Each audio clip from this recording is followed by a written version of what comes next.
Hey, welcome to another episode of the Blackout Tips Podcast. I'm your host, Rod, joined as always by my co-host, Karen. And we are Lizzie live on a Saturday morning, ready to do some podcasting. Find us everywhere you get podcasts. The official weapon of the show is Folding chair. The unofficial sport is bullet ball. And bullet ball stream. Today is a feedback show. You should know what that entails. It's everything that y'all had to say about what we had to say throughout the week. We love doing these episodes. It's so fun, and it lets us know how loved and appreciated we are. And it's your chance to show us some love and appreciation. People always say, oh, I wish I had told them while they were still here. I wish they had got the flowers or they could still smell them. Well, every week we smell our flowers. We sure do. Go outside and sniff them. We get all up in there. Get that pollen in there. Get them allergies. We love it, okay? And we appreciate y'all to take the time out to do that because, you know, you don't have to do that. A lot of shows don't have feedback. People don't really care what they got to say. Right. You know, people don't really, want to chime in. So, it is what it is. But y'all do every week, and we appreciate y'all. Yes, we do appreciate it. All right, let's get into the people that gave us money. There's people that can go to the blackguywhotips.com, look on the right-hand side, and they can donate to the show one time, recurring, doesn't matter what amount. We give you a shout-out because we appreciate y'all. Let's see who's getting a shout-out this week.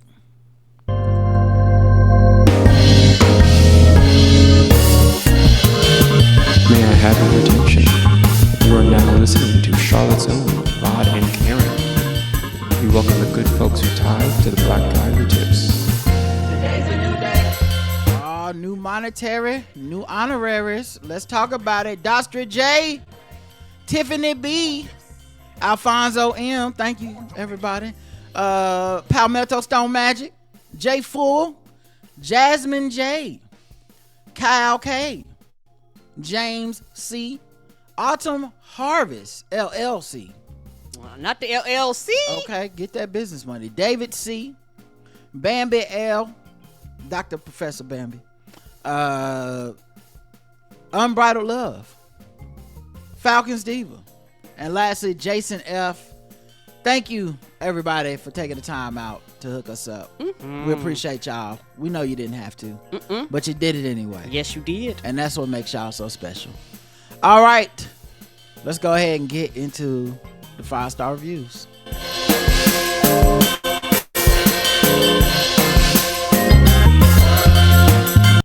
All right, 5-star review time. We got 2 new ones. So Sad the Magaggots. I guess like maggots, but MAGA idiots or something. I don't know.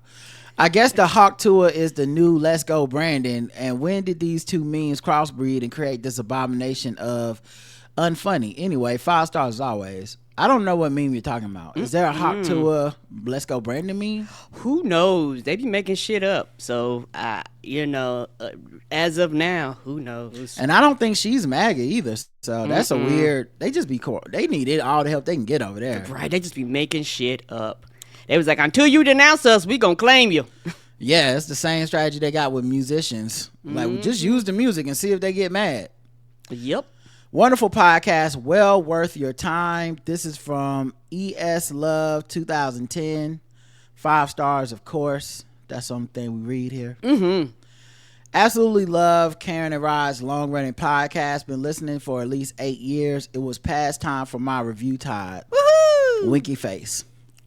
You guys are funny, practical, well-researched, and Karen, you and your personality are all that and a bag of chips. Yay! The insight and analysis about life, politics, mental health, and the laughter has comforted me through some difficult life challenges. The frank conversations about mental health and therapy is so needed in everyone's community.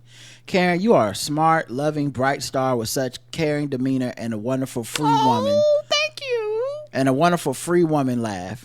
I've learned some things about myself from your heartfelt revelations about various subjects. Same as you, I'm a gabby, talkative person. Rod, I've also learned a lot from your heartfelt thoughts and revelations, especially about anxiety, exercise, and therapy. This is long, so I'll end with thanks for what you two do, and it's amazing to listen to a loving couple being amazing to each other, all while hearing analysis of politics and life, free-flowing laughter, jokes, and soy ratchetness. Damn, that's a good-ass review. Woo. You put your foot in that review. Thank you, baby. And that's it for the 5-star reviews. Thank you everybody who left one.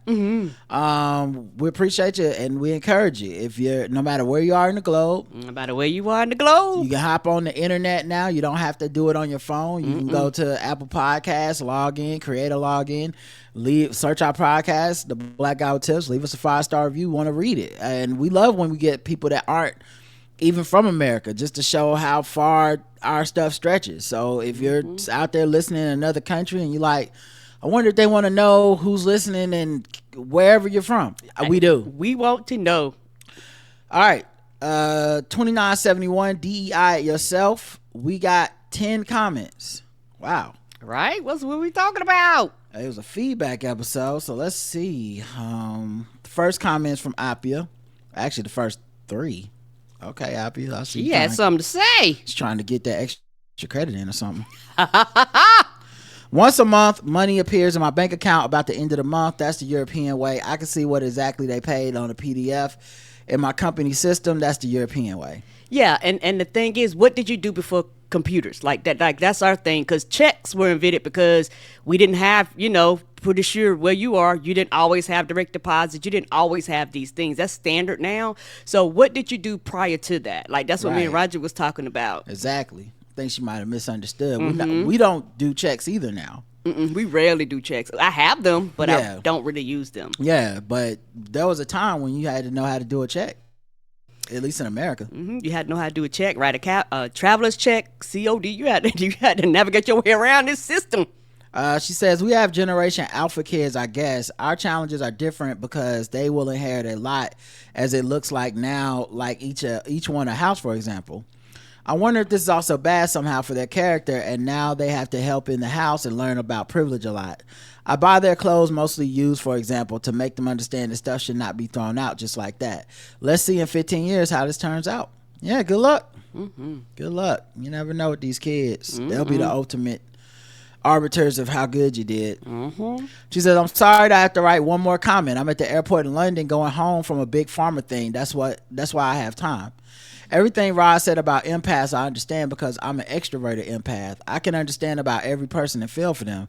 That's good on one hand. On the other hand, I have to go further and think more stuff. I can feel for that person.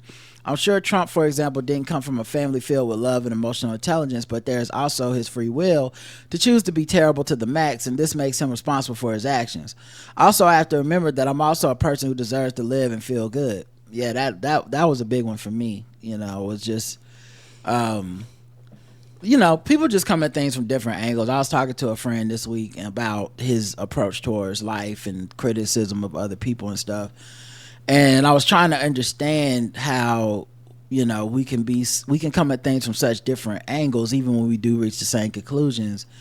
And I think as an empath, people's, a lot of negative emotions, I'll call them negative, just because of the effect they had on me. It will make me feel like worthless or make me feel because you're picking up their energy. And it's not something that's really happening to me, and it's not something I should really have any control over or anything. Right, I've experienced that before. Yes. So I had to learn to put up boundaries around myself, because I used to be like, well, if everyone else is feeling bad in their lives, why do I deserve to feel good in mine? Which most people don't have to do that. I think the vast majority of people do like that's common sense to them. Like, that has nothing to do with me. You know what I mean?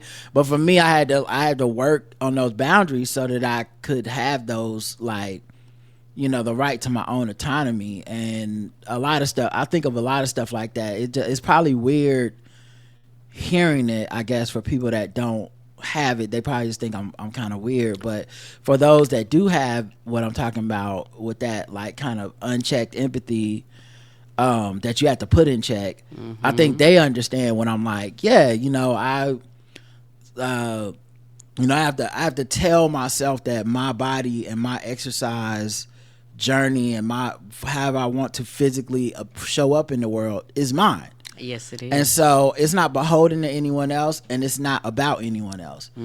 I mean, it's crazy how many years it took me to even consider that. I understand how it wouldn't make sense to anyone else. Like, nigga, of course, go do whatever you want to do. But I had to like work backwards to get to that. Yeah, we all process things differently, and we all come to different conclusions at different times in our lives. And I feel like you don't know what you don't know, and you don't come to a conclusion until you come to the conclusion, whatever that conclusion is. And once you get there, it's on time for you. Mm-hmm. Some people get it sooner, some people might get it later, some people might never get it. Yeah, I'm not down on myself about it at all. You know, like that was another thing I had to, like I said, these are emotions I used to experience, but I, you know, erected boundaries around myself, and I worked on my own like esteem and stuff in therapy, so that these are not thoughts that I even harbor anymore. Like, it's, to me, they now feel more like common sense. But it's also because I know what's happening to me, and I know how how the process starts of me absorbing other people's energy and then taking it on to myself.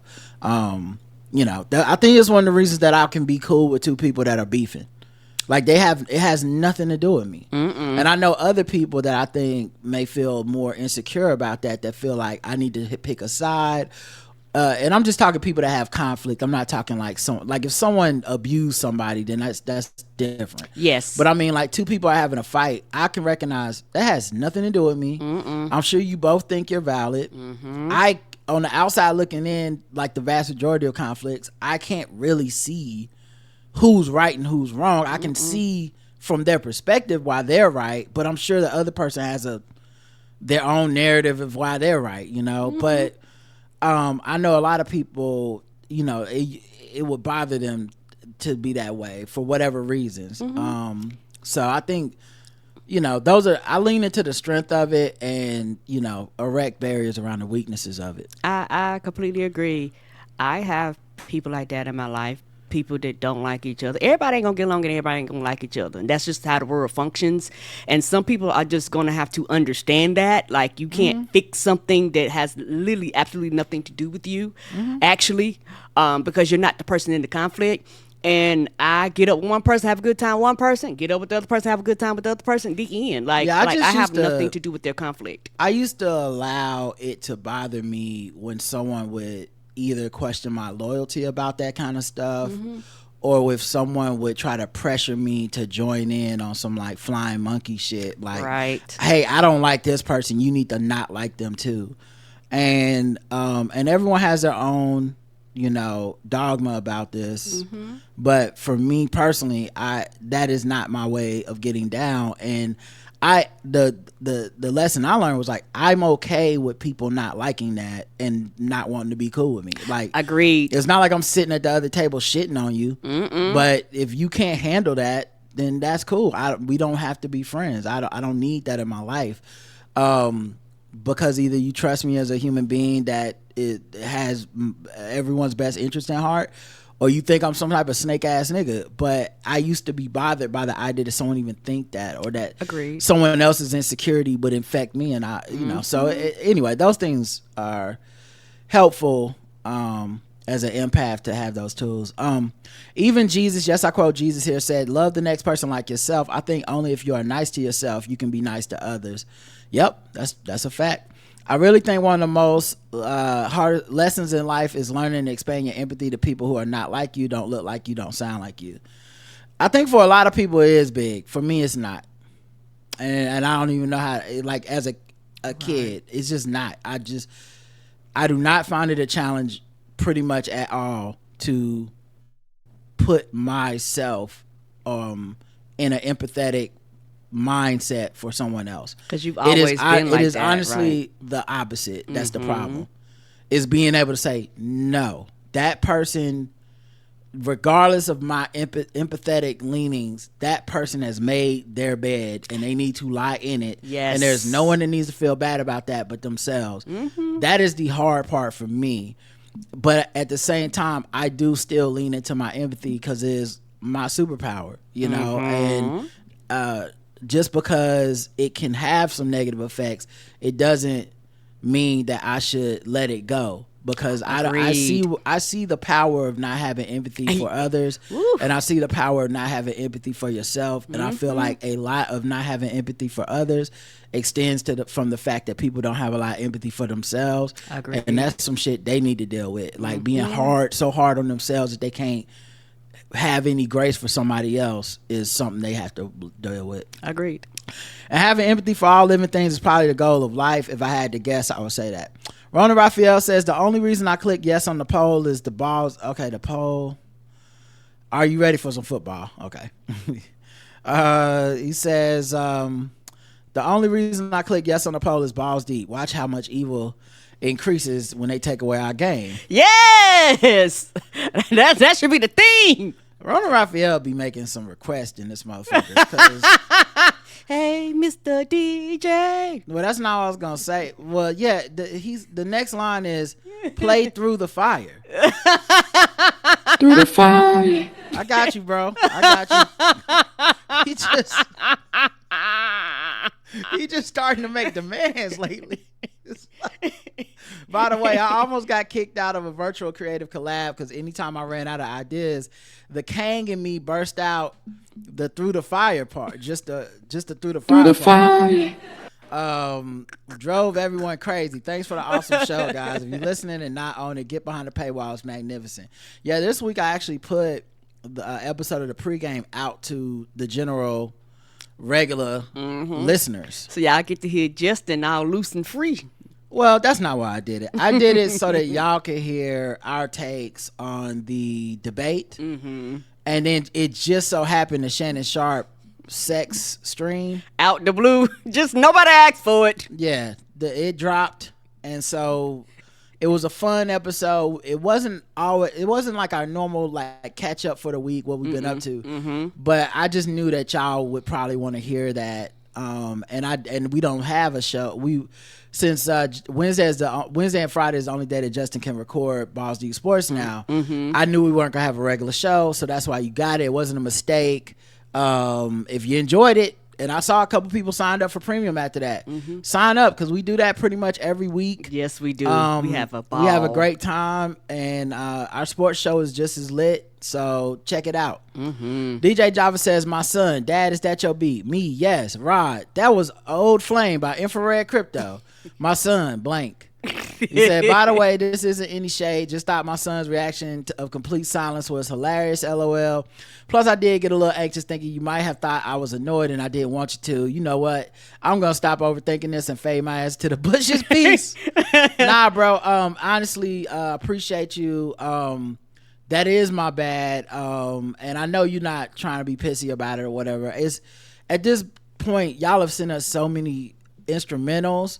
It's hard to keep up with whose is whose because not all of them have the metadata that shows like contributing artists and what album it is and stuff like that. I try to remember the best I can, but I must have just dropped the ball on that one, so that's my bad, bro. I'm gonna have to probably at some point really sit down and go through all the emails I've ever been sent with beats. And like label the metadata or something, I'll put so it in that a folder or something. But yeah, I'm gonna have to figure something out because I do want it to be right, and I want people to be able to find y'all. So that's on me. But yeah, and it's no offense taken, man. You know, I'm trying to get it right, and that's a funny moment. I'm sorry. Sorry that happened to you, son. Sorry, your baby gave you the blank stare like, Daddy. Right. This nigga lying about these beats. He ain't make no damn beats. My daddy did this. He always talking about he making something. Give my daddy credit. Taking Infrared Crypto credit. Erica says, "Greetings, Rod and Karen. This is Erica. I got inspired by Rod's walking, and I hit my local trail. I got 3 miles in. Hey, it's lit. And now that it's fall, I've been walking further because it's you know, because it's cooler. It's just my era. You know, I'm in my pumpkin spice era, and even with it, it's so weird because the other day I went for a walk, and I swear it was 80 degrees. I swear it was, but it didn't feel like 80. I went ahead and did about probably like 3 miles. I walked further than I've ever walked on that path. Ooh, you see anything new?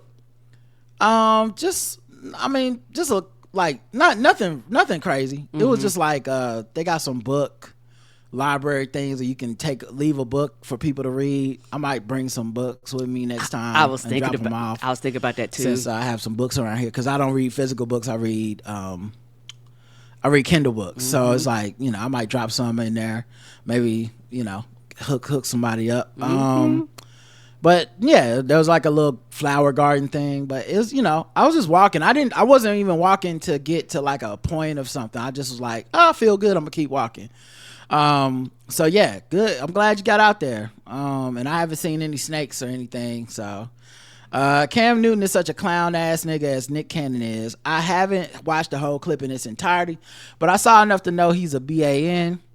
The fact that he didn't have smoke for Dr. Brian on the show and had to dog her afterwards speaks volumes.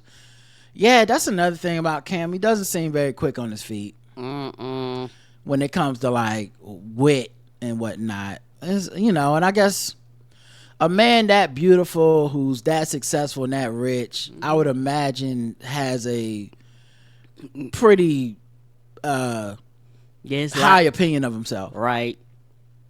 I don't know what it will take for people to realize that his financial resources will never trump being an active and present father. There's no way he can be in 3 different households and attend to the emotional needs of his children. I'm speaking from a kid who didn't have their dad, and not because he was a fuck nigga. The man died after my birth. I would rather have had him than his social security benefits. Yeah, I just yeah, man. We got a patriarchal society, and it's considered the baseline of our understanding for everything, and not very many men push back against it, and honestly a lot of women go with it too. And so especially in a hyper-capitalist American society, a lot of this stuff is like, well, if you had the money, what more do you fucking want from the dude? And, you know, and the thing is, that kills me. They go, if you have the money, what the else you want? But then if I file for child support, it's like, you broke bitches want my money. There are black men. Money answers that question, right? There are black men on Twitter, and not just these stranger bot motherfuckers. It's like people, prominent celebrities and shit, some of them, who are spearheading a movement to try to, like, they want Kamala Harris to reduce child support somehow. Specifically as a black man issue. And I have so many fucking problems with that. I'm not saying child support or the justice system, the family court, I'm not saying it's perfect or flawless or it can't be weaponized against some good dudes and stuff. Right. But that's not what these brothers are talking about, and it's embarrassing. Yes, and it makes you look like a terrible ass human being. Like, how are you not embarrassed, man? Right. Why would you want something like that? And a lot of times these niggas complaining about other people, but it's like, nigga, you make $40,000 a year. You are not gonna pay what these celebrities are paying. Get on, sir. Yeah, it's just stuff where it's like, hey, if you don't it's like whatever parent the kid is staying with, that should be their living conditions, period. Like the other parent shouldn't have to contribute shit. I'm just like, that don't, y'all think y'all proud of that? You proud of that? That's crazy. It's not like y'all are arguing like, I need to be able to see my kid. That's a different, everyone agrees with that. If you're not like some abusive dickhead, yes, you should be able to see your kid. But like, just on some like, man, why the fuck I gotta pay for this kid that's not with me? It's crazy, but right. Anyway. And it boils down to, I've said it again. I said it before and I said it again. When you release that nut, nigga, whatever happens, happens. And people don't want to deal with the consequences and the repercussions of that statement. But that's what happens. So you have to deal with it. Shout out to Karen for always saying what's on my mind. Millennials have had it rough. I have racked up all this student loan debt trying to become educated to get my good job. And 2 degrees later, I'm still seeking that good job. I'm trying not to give up on home ownership, but it seems out of reach at this time. I was laid off in December 2023. I didn't find work until March, and I have endured a severe pay cut. I'm going to need a second job and an OnlyFans to keep afloat. Well, shoot us the link. As always, look, we got to promote. As always, you guys are the shit and provide premium content. Thanks for getting me through the work days. Much love, Erica. Thank you, Erica. Shoe Booty says, that exchange with the t-shirt guy reminded me of one recently. Say it loud, say it with your chest. Some Some cool workers and I were chatting out in the open at work recently about the political election stuff. Mind you, we work in an industry where most of us are liberal, just based on the focus of the work we do, honestly. I said something about Trump being a dipshit, and one coworker whispered, "Shh, Miss Thing over there voted for Trump." And I'm like, I do not care. If she don't like it, let her come and try to say something. I'm saying it with my whole chest. If she doesn't like what she overhears about her demagogue, come for me then. Right? That's my energy, basically. Everybody like you supposed to be scared. Bitch, why ain't they scared? Yeah, that's my energy. I'm just not prone to, I'm not starting shit, but I don't see why people get to be loud about being assholes and then good people have to be quiet. Right. It just don't make sense to me. I know I can't change their hearts. I know I can't win. I know they're not going to listen to me and go, oh, okay, you know what? I realize now trans people should have rights. So I'm sorry, Rod. Well, then I shouldn't have to listen to them. What I'm saying is, like, I know they're not going to say that. But if they're going to be talking loud, I want to be talking loud too. I'm just matching energy. I'm a Libra. Okay? Like, if you would have shut the fuck up about it, I would have shut the fuck up about it. Right. We just here to do work anyway. Here to do work. You know, but this go along to get along shit, I don't like how it just flows in one direction. You know, and the way I feel about my presence is wherever I pop up, I'm carrying myself with me. So I'm trying to pop up fully as me. And it doesn't matter if we're cool, if we're not cool. I'm not belligerent, I'm not confrontational, but I have to be me. I have to exist in some truth. If anything, the more love and respect I have for you, the more I'm going to show up fully as myself, and the more I expect you to. You know, I'm not bullying anybody, I'm not whatever, but this how I did it. I got to come to work and be beholden to some asshole because they're a Trump supporter and they happen to be loud and fervent is crazy to me. And it's wild to me how many good, quote unquote, good people will let that be the status quo in a workplace like that, where y'all should be like, man, shut the fuck up. It's 12 of us and it's one of you. You just stop being an asshole. Right. Evie says, I love that the Harris campaign social media is clearly run by Gen Z because it's so on point. This campaign is well-oiled machine, and I love that it's driving Dump crazy. Heavyweight says, going back to your previous episode, the part of the Chase money glitch that was the glitch was actually that the protocols limiting how much of the deposited funds were made available immediately and able to be taken out were altered, which is how people were able to pull out or transfer tens of thousands of dollars before the check came back. NSF, not insufficient funds. Thank you, Heavyweight. I'm assuming you know this because you did it. Don't write back in and confirm you did, brother. I'm just saying. Nope. How would everyone know that? We don't want you committing no crimes. Yeah, I mean, hey, get it how you live, brother. I hope you don't give you too long. Hope they ain't catch you on tape. Yeah. Let's see. And then we had, of course, YouTube, where we had no comments on this one. All right, cool. The poll. Are you ready for some football? 64% was yes, 36% not ready for some football. All right. Well, we can't all be ready, but like myself personally, if I stay ready, I don't have to get ready. Agreed. You see what I'm saying? So I'm always ready for some football. All right, we're gonna go into the next one, but first I'm gonna play Old Flame, which apparently is by DJ Jaffa.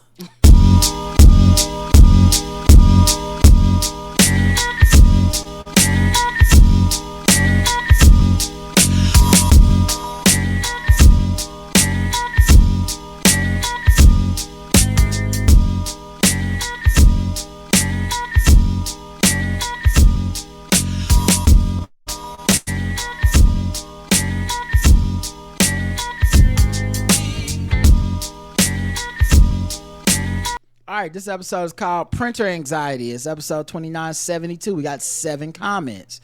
Here we go. Rona Raphael says, back during my days in the kingdom of Bahrain, my Arabic professor told me of the local hospitality etiquette amongst Arabs with compliments. So I tried one evening with a Bahraini drove a Ferrari into the parking lot of a fast food. I was about to leave. I said, nice car to him, and he thanked me, offered me his key if I wanted to take the car for a spin around the block.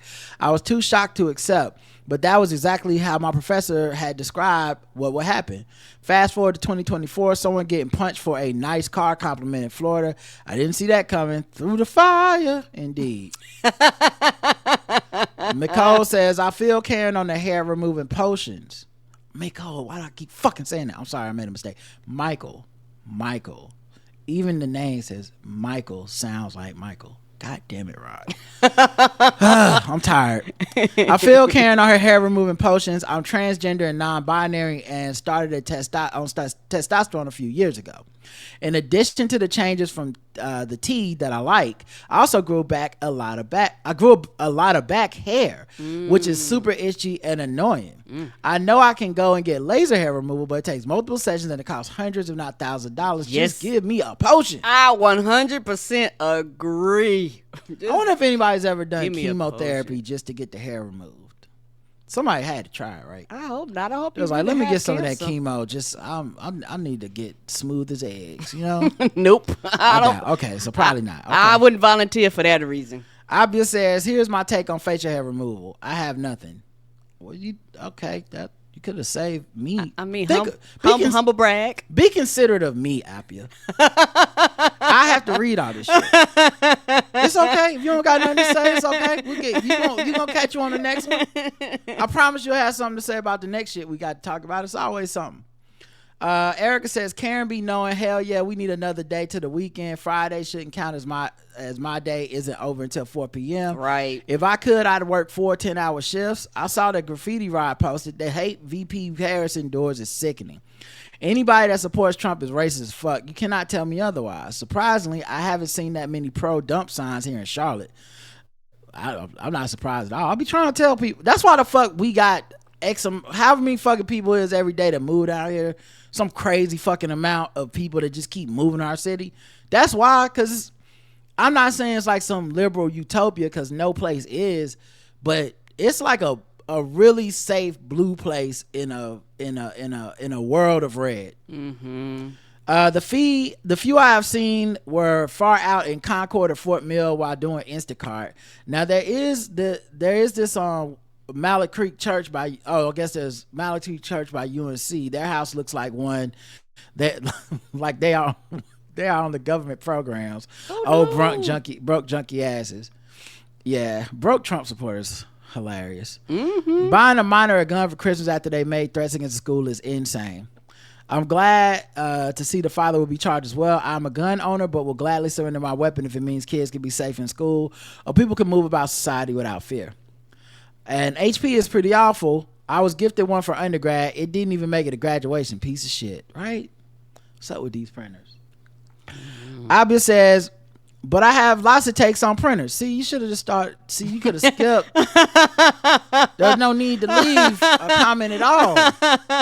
Just go straight to the thing you do want to talk about. Which is these printers. Okay. Because I think they are created by Satan. My Mr. Printer lives in the basement, and I'm always a bit afraid to go into his room what shenanigans will he do this time? I don't know what he is doing when he is alone, but I'm sure it's evil. Or that it's a he. Wi-Fi, no, I'm not connecting today. I'm not feeling like it. What I will do is print a test using all the toner for absolutely no reason. Right. The only way I will work is when you, Appia, connect to my network and leave Wi-Fi. I will let you put in a password just for fun because I know you have forgotten it. Ha ha ha. Right. I have so many functions, but I only agree to do the bare minimum. When you print so many functions, I could fax, I could email, I could scan, don't do shit. When you print an invitation with 2 sheets, I will print the other side turned on his head. By the way, why do you visit me so rarely, Appia? Why did you go almost paperless? Right? EB says, you are onto something about HP printers. Mine is always saying mine is out of ink when I just bought a new cartridge. Yeah, one time I bought a cartridge from the local Office Max or whatever because it was out of ink and the fucking instant print ink or whatever the fuck hadn't sent me anything. It didn't register as like it's time to send you some new ink. Mm-hmm. So I'm like, fuck it, I'll just go get my own ink. I go get my own ink. I put it in there. It's working just fine. And then it's like, hey, we're gonna send you some ink in the fucking mail. I was like, what the fuck? I got the ink because it registered it as and they tried to act snooty about the ink I got. Like, you sure this an HP print? I said, bitch, it is. It got HP on the box. Y'all made it. So because you didn't send it to me in your little mail package, it don't count. Fuck out of here. I'm getting rid of this shit. I about to say, yes, we actually need to. That bitch stay lit all the time. Every time I look at it, the thing is just, and I know it's going, bing, bing, bing, bing. I can't hear it no more because you made it sounding, but I know that shit is always going off. Yes, we need to replace it. I'm not getting rid of it until it breaks, but I'm gonna break it. They're trying to get me to sign up for that shitty ink refill program. I refuse. Next printer I get it won't be an HP. They are scammers. Darth Cheney's endorsement means absolutely nothing to me. He's still an evil man. Even a broken clock is right twice a day, so it's still fuck him. He's probably on his deathbed and trying to figure out a way to stay out of hell, but it's way too late. This is the same man who shot his friend in the face on a hunting expedition, and the friend is the one who ended up apologizing. Yeah, but if he was Dick Cheney's friend, why do y'all feel bad for that man? His endorsement may listen. I mean, I'm not. If you go hunting with Dick Cheney and you get shot in the face, that's like signing up to be Future's 19th baby mama. I'm not. That's on you. His endorsement may mean something to a few people, but not enough to move the needle. I think most people already know what they're gonna vote for. Yes, but who are those few people? That's what you gotta think about, EVE, strategically. Who are those few people? They're not you. They're not me. The kind of person that would be moved by a Dick Cheney endorsement is the exact kind of person I want to see moved. Yes. So I think this happens a lot with liberal people when we talk about something so pragmatic. Everyone wants to dunk on how much they hate Dick Cheney. And I guess as a human being, y'all feel like y'all need that.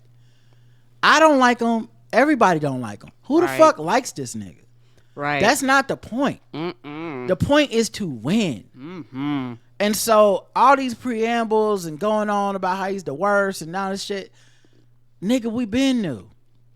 But if you telling me in a close election, his endorsement might be even part of the difference to win, let's go. Then I'm going to take it, and I'm not going to say shit at the time. Nope. Because I don't give a fuck, and I'm not trying to erode the goodwill, and I honestly don't need y'all to think of me as some high moral being. Right. I think the default should be you don't fuck with Dick Cheney. So like, there ain't no special rewards. I'm not saying EVE wants it. I'm saying this is what I've seen online.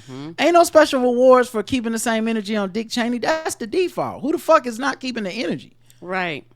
And it's like an alliance of convenience, because as soon as the election's over, it's like, okay, you ain't getting on nobody's board, nobody's committed. You don't want to be over here. You're over here because we all can agree on fuck Donald Trump. Yeah. Let's see. YouTube, we got 11 comments. All right. Alexandra says, the way I want to fast forward my mama when she tells a story. There's no short story when it comes to her. She gives you every detail imaginable. We will be the first to sing for this Russian influencers. Oh, who will be the first to sing for this Russian influencer scandal? I know their plea deal will be nice. I didn't even think about the people on the left being involved. Just because it's green doesn't mean it's clean. Right. I'm telling you, man. They throw money on both sides. They don't care as long as their agenda's accomplished. I'm telling you, when you see like how much people like the Green Party and the dirtbag left and all these people who have risen to power, made a lot of money, and have no shortage of critique only for Democrats and no one else, and serve as, that's what I said, yeah, and they serve as a spoiler in elections. I don't think it's beyond the pale to ask, well, if there's money flowing and that's the reason you see it on the right, why wouldn't someone invest in the left?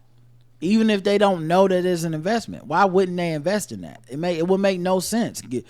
If you're Russia or whatever, cover all the bases. Don't just be like, oh, let's pay the right wing influencers. Pay them all. Pay the young Turks, you know?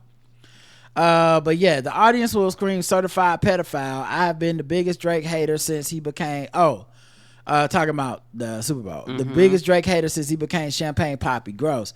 His downfall will be delicious. I'll be glued to my TV. We already talked about that comment where the person talked about me and Karen and how we talk to each other. We brought that up on the show, yes. Yeah, and then they replied back, that makes so much sense. I prefer to watch versus listen if I had the option. I like to see the interaction. My husband has asked me so many times to say things one time, but I can't help myself. And I love you on Karen Hunter. Thank you. My mom says, LOL Karen, I got my Switch waiting on you for breaking my dish. And then she said, no problem, smiley face. So you'd have laughed at that. And then my mom said, yeah, Kendrick Lamar is going to be fire. I'm so excited for him. Me too. Hugh says, Rod, you have to connect the joystick to the printer and enter the Konami code, obviously. Up, down, left. Like do the Contra code. The Street Fighter code. Ramsey says, please don't be mad, but I'm playing catch up on the episodes. I'm always here for y'all banter segment. Why would we be mad, sis? Jason says, I'm here for young Karen's video game banter as well as for a permanent 3-day weekend. But no labor union or even Potion will get that done. There is only one entity in the universe that may be able to add an extra day to the weekend. The NFL. That's true. I can see them doing that. And this is called football day for all they know. They don't care. NFL day. Absurd Spoonful says, I knew exactly where the Air Jordans banter was going about 2 sentences in, shaking my head. Don't ever change, Rod. Well, I'm pretty good. So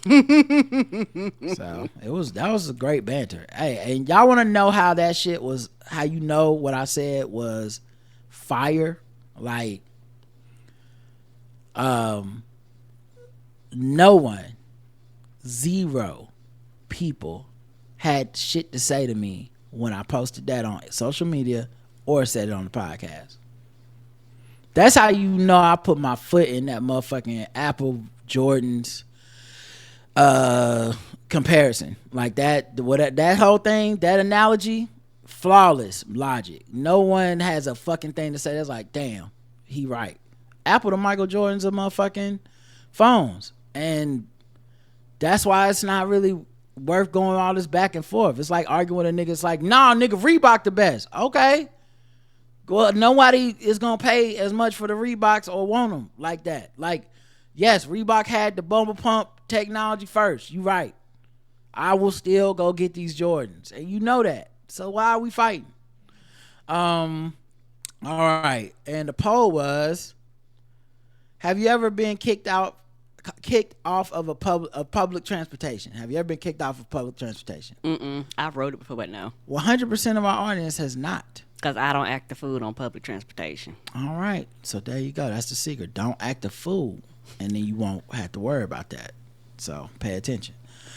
Episode 2973, Captain Saver Kang, 6 comments. Let's see what we got here. C. Jeter says, so I love all the episodes, and man, I hope I don't sound toxic, sort of like when people say blank artists made much better music when they were on drugs. These Ride is High episodes be hitting. Ha! I'm glad you enjoy it. I enjoy them as well. Rona Raphael says, thank you for the point about romanticizing the violent revolution. I don't know if you caught the gray area episode with Fareed Zakaria on revolutions. A good case can be made that there's never been a successful one. Is it Arab Spring? Yes, some leaders of the day got kicked out, but what do we have today? Tunisia, where it began, Tunisia,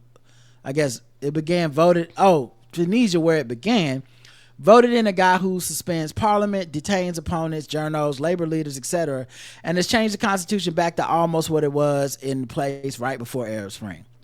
Egypt, similar tale. Iran kicked out a Shah and an Ayatollah replaced him. Even a reformist president is limited thanks to the powers of the Ayatollah. Ukraine's Orange Revolution, quite different, but still a Putin puppet had to be defeated had to be defeated again by Zelensky. French Revolution didn't prevent Emperor Napoleon and Charles de Gaulle.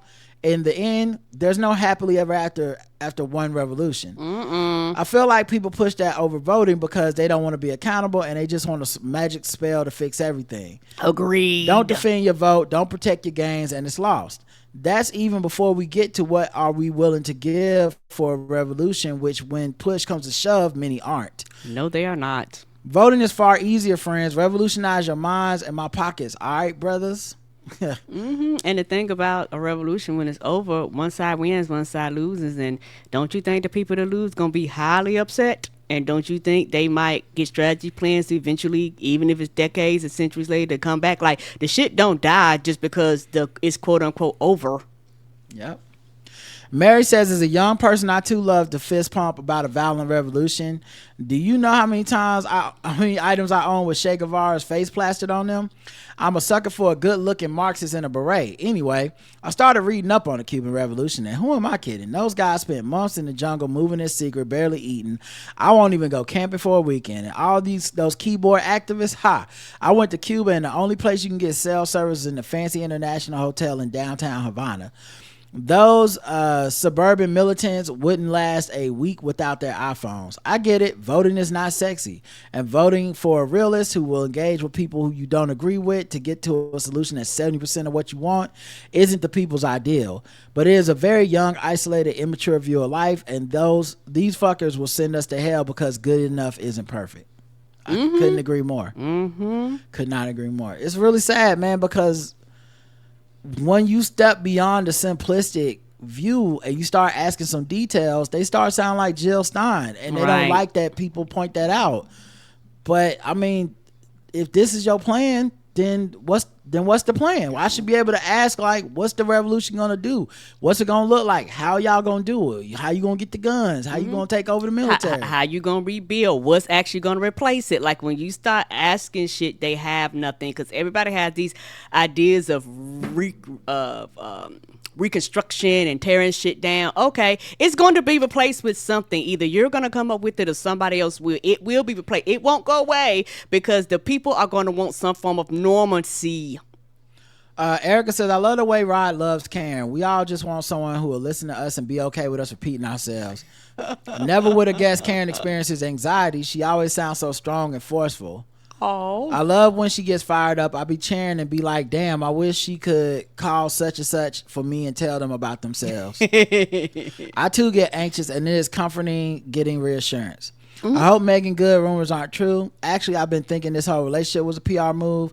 Jonathan has to be dropping major dick off to get his bills paid. Yeah, I hope that ain't true. I hope she ain't paying his bills. I'm sorry. That's crazy to me. Right. Like, what happened to the money, bro? Anyway. EV says, I'm super excited to see Kendrick during a halftime Super Bowl show. And honestly, his big summer hit, They Not Like Us, probably played a little into his selection. But at the end of the day, the city of New Orleans chose him. Plus, I'm sure he will put on a good show.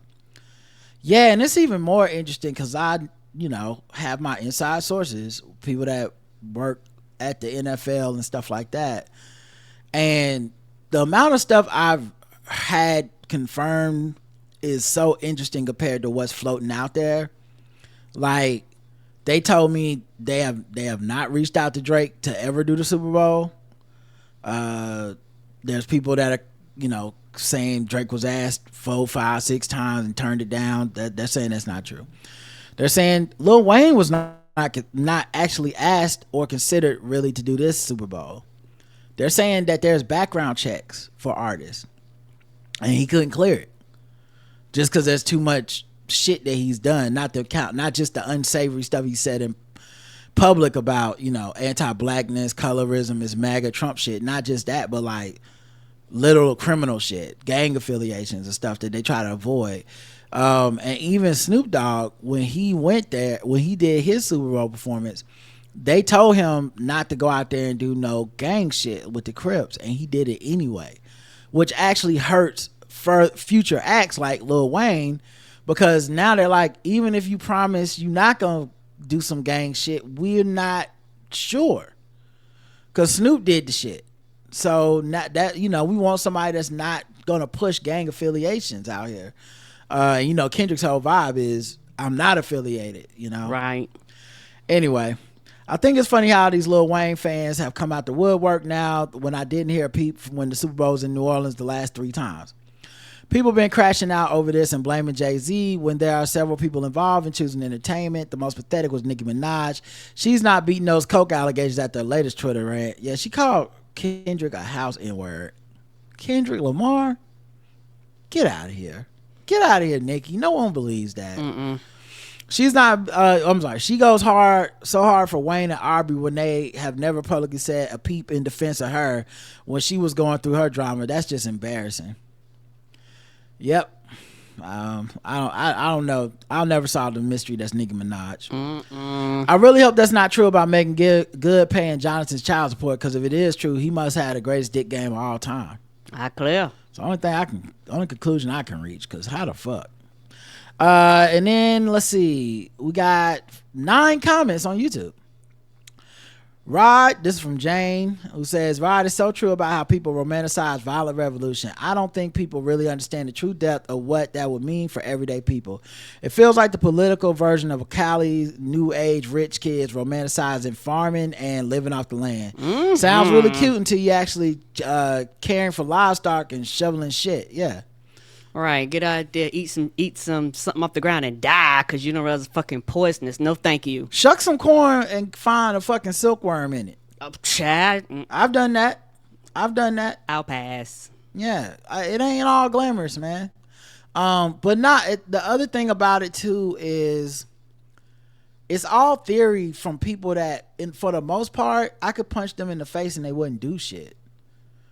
Like you not like that, and it's okay to admit you not like that. Right. If anything, that's what helps you get to some realistic solutions is if you can be realistic with yourself. That's one of the reasons I'm pragmatic, is because I'm like, I don't want to go out and kill people. I don't want to exist in a violent time where people are literally arming up against their neighbors. You know, when you read about these things in history, the people that are the least protected are the people at the bottom anyway. The murder, the sexual assault, the theft, the abuse, all that shit happens to those people that are, online claiming it's just gonna be so easy. It's just crazy that people talk like that when we are much closer to pushing our government to do things that will work for us than we are to overthrowing our government. Right. Jay Full says, has Karen ever considered going to therapy for herself?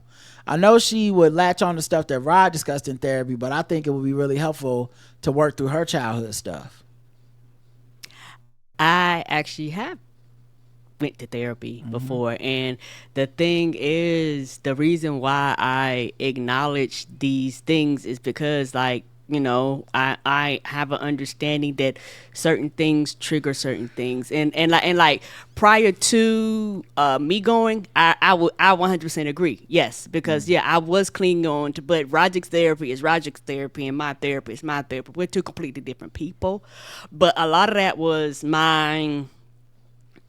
me understanding therapy, me knowing therapy is important, but me also being fearful of therapy at the same time. I don't know if that makes sense. Like me fearful of going through the process for myself, and so I was like, you know what, I'm actually going to go through the process of myself so I can get whatever my particular needs are, because Roger's needs are completely different than my needs, because we're two completely different individual people who have had different childhood experiences and drama, two different personalities and things like that, because there are things that work for Roger that won't work for me, that work for me that won't work for Roger, just because our personalities are just so different. And so like I said, I stopped, and it is something that I probably will eventually go back, but I did stop. But it is also, one of those things where for some people, when it comes to therapy, it's not something that they have to consistently do. Some people yes, some people no. My mom says Karen is a loud talker. She is small in height but tall in voice. LOL, love you. I am very, very loud.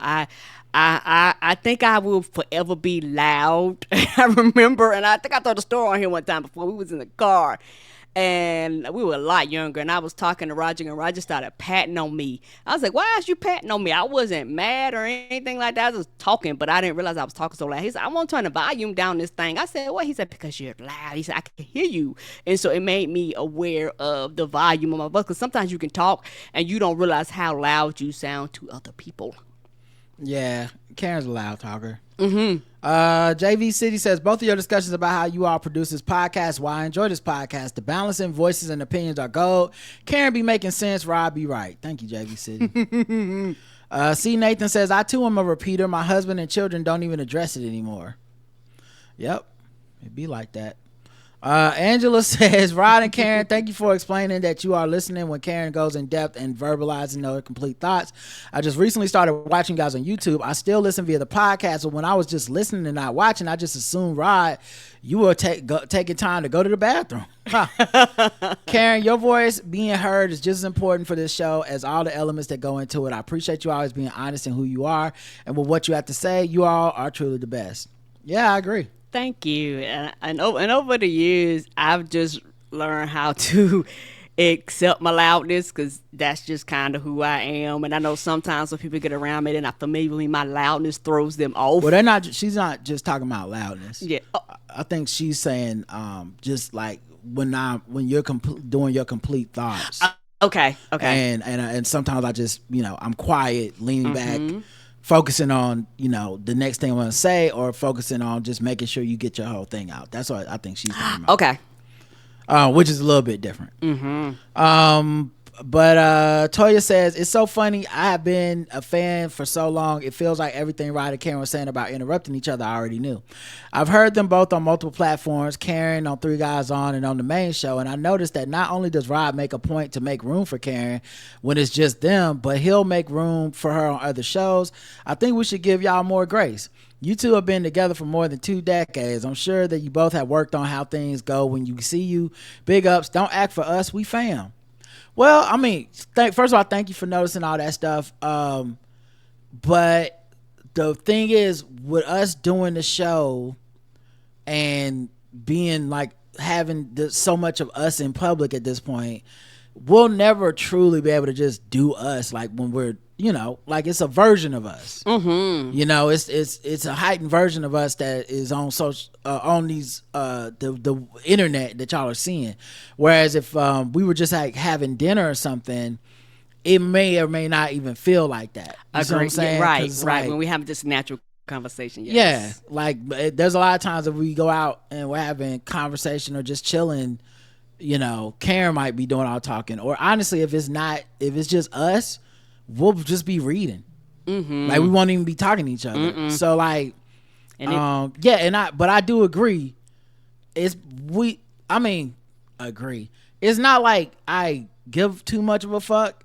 I want people to understand our show and understand our relationship in the ways that we can explain it. I don't want people feeling confused or thinking, because people tend to think the worst of people these days. So it's like, he must hate when she's talking. Look how he leaned back and covered his mouth. And I'm like, all I'm thinking is, Rod, shut the fuck up. Let her finish her sentence. Don't interrupt her. Don't say something, that kind of thing.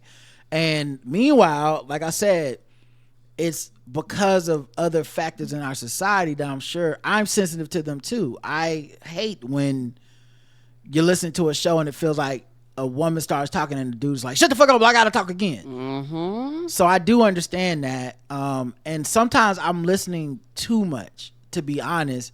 Like Karen will do a lot of like Flavor Flav ad libs and stuff when I'm talking, and y'all can probably hear it a little bit. I freeze sometimes all the time because I'm like, oh, is she about to interrupt and start talking? And it's like, no, she just is just going yes or whatever. But I'm very conscientious of it, or try to be, because I don't know. I guess I'm paranoid about being a person that's like cutting a woman off on a show. Were you gonna say something? I'm about to say no. I 100% agree, and sometimes I just be zigging and zagging in the background while he talking too. Yeah, it's a lot happening at the same time. But I'm glad y'all noticed, and every once in a while, I will want to explain something like that on the show for listeners. Because what I think happens is that because we make shit look so easy, they think we don't think about this. I can see that, yes. Yeah, and I know me for a fact, I think about this shit a lot. You do. I think too much. It probably should be a more relaxed show. That's why people like when I'm high on the show. Because they're like, he not in his head. He not really trying to move this shit along too precise. He just kind of chilling, going with the flow. And I know people enjoy that vibe more probably than the other vibe, but I can't help who I am. So, I work on it. She also said, "Oh, one more point that needs to be said. Karen has come a long way, and I know that at least I see it. You is loud, LOL." Right? I can't believe she's trying to lie. At that point, I know where your blood is raising, so I take my earbuds out. It's no problem, I promise. But to be clear, I'm rooting for you every time you're on the mic, love, and I enjoy hearing your thoughts. Yep. Thank you. J Full says, "Is Karen ever?" Oh wait, I said that already. Alexandra says, "I love Lil Smacking Good. Karen was snapping during the banter segment. These gun owners only stockpile out of fear. As a loud person, I try super hard not to be constantly loud. Even my reactions are loud. Yes, I know through the fire ain't paying all the bills. She is too pretty to become just a bank account. Oh, Megan, he better be paying all his bills. Yeah, just and then." There's also the part where when we're out, Karen, I think, is loud sometimes to get attention from people. So it's like, we both are having the ramen. Neither one of us needs to have an orgasm at the table. But Karen has her extrovert orgasm so that the waiter and all the people next to us are like, "Oh my God, is it good? Is it good?" I'm like, fuck, man. I don't eat y'all food and leave us alone.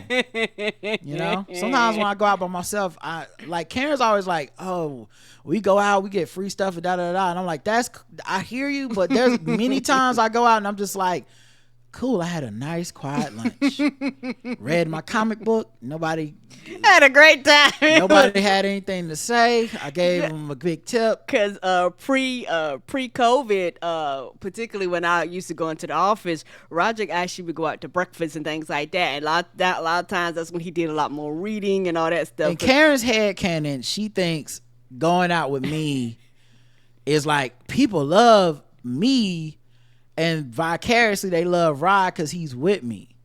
That is what you think. It's okay. Yes, that's what you think. That is what I think, but I have come and to the conclusion that may not be the reality. And typically, other than this one time that I'm saying it to y'all right now, I allow her to think that. Thank you. But I hate to spoil the party. I'm a fucking delight. People love waiting on me. I'm easy. I'm polite. I don't talk their head off. If they want to talk, I'll let them do that Karen thing, and I'll pay attention. But I'm, whatever. I'm never rude to them, and I overtip. Like they love to see me coming. Like Karen being there is also great. Like there's nothing. I'm not denying that, but right. I think in her mind, it's like I go out and it's like Eeyore or some shit. No. Snuffleupagus coming in. They like, "Oh, Snuff. Let me guess, you'll have the eggs." They love to see me coming. That's all good. I'm sorry, make you feel No. It's not on purpose. You don't need to apologize. You need it. I don't need it. Okay. And I do need it because that is what I think. I know you do. But I don't mean you miss a Snuffleupagus. I'm so sorry. I'm fine. I've been fine with it the whole time. It didn't just start for me today. I've been known. All right, let's go to the next segment. But first, the beat.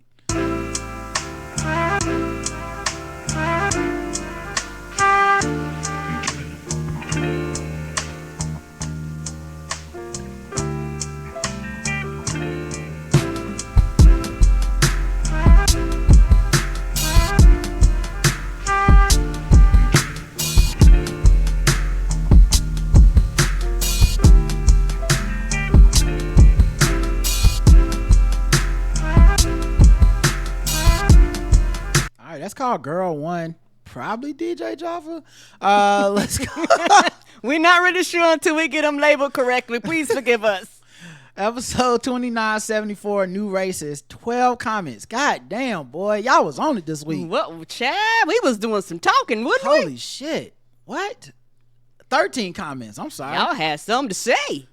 Let's see. Great Uncle Bob says, wanted to chime in. The cat litter in the classroom for furries hoax goes back to the early 2000s in Canada when the new life in Canada. Then it got new life with MAGA in 2017 because school teachers were making emergency pee buckets for school shooter lockdown situations.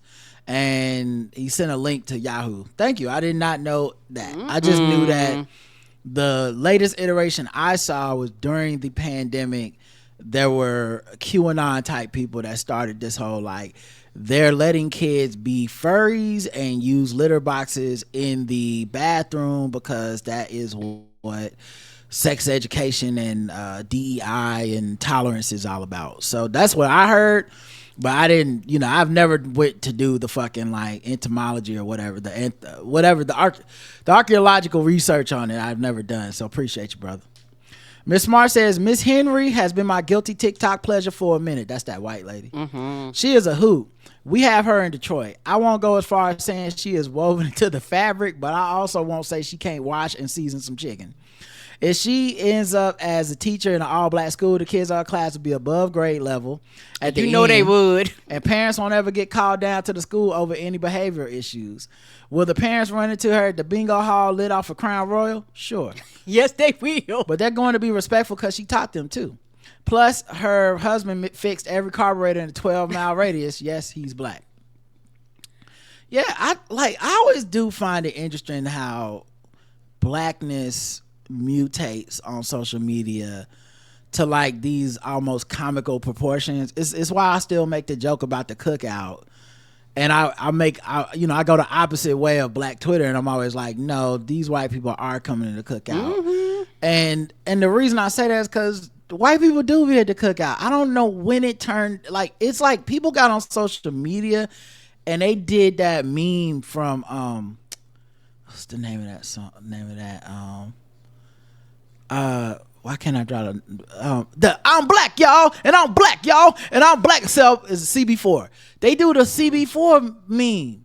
And I was like, don't y'all realize the joke was no one's that fucking black? Like, right, nobody's that militant. What's wrong with y'all? We still live in America, and I'm not judging you. It's okay. No, right. I think if we were honest about certain stuff, it would actually be better. It's like when someone gets, when there's a viral video of like a black person and like a white person touches their hair and the black person just looks kind of like shocked and mortified or whatever, or they're polite about it or whatever. They don't like, stab the person in the chest and kill them in front of everybody. Right. And then people are like, nah, well, see that what I would have did, I would have murdered their whole family, children first. And I'm like, or since almost all of us have had something like that happen to us, you either would have been taken aback, slightly offended, not offended at all, which is also an option. You don't have to be mad. Mm-mm. Or maybe you're flabbergasted, you pick up on it later like, hey, that was racist. Yeah, and my thing is, like other shit, I know you're lying because there's not a lot of dead white people out here. Yeah. So you're lying. Yeah. You are completely lying. Like the way y'all respond is fucking ridiculous.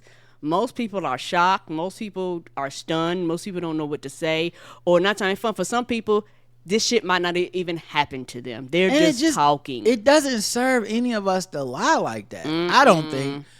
Like, I can see if you were even joking, but people really be on some alternate reality shit with blackness.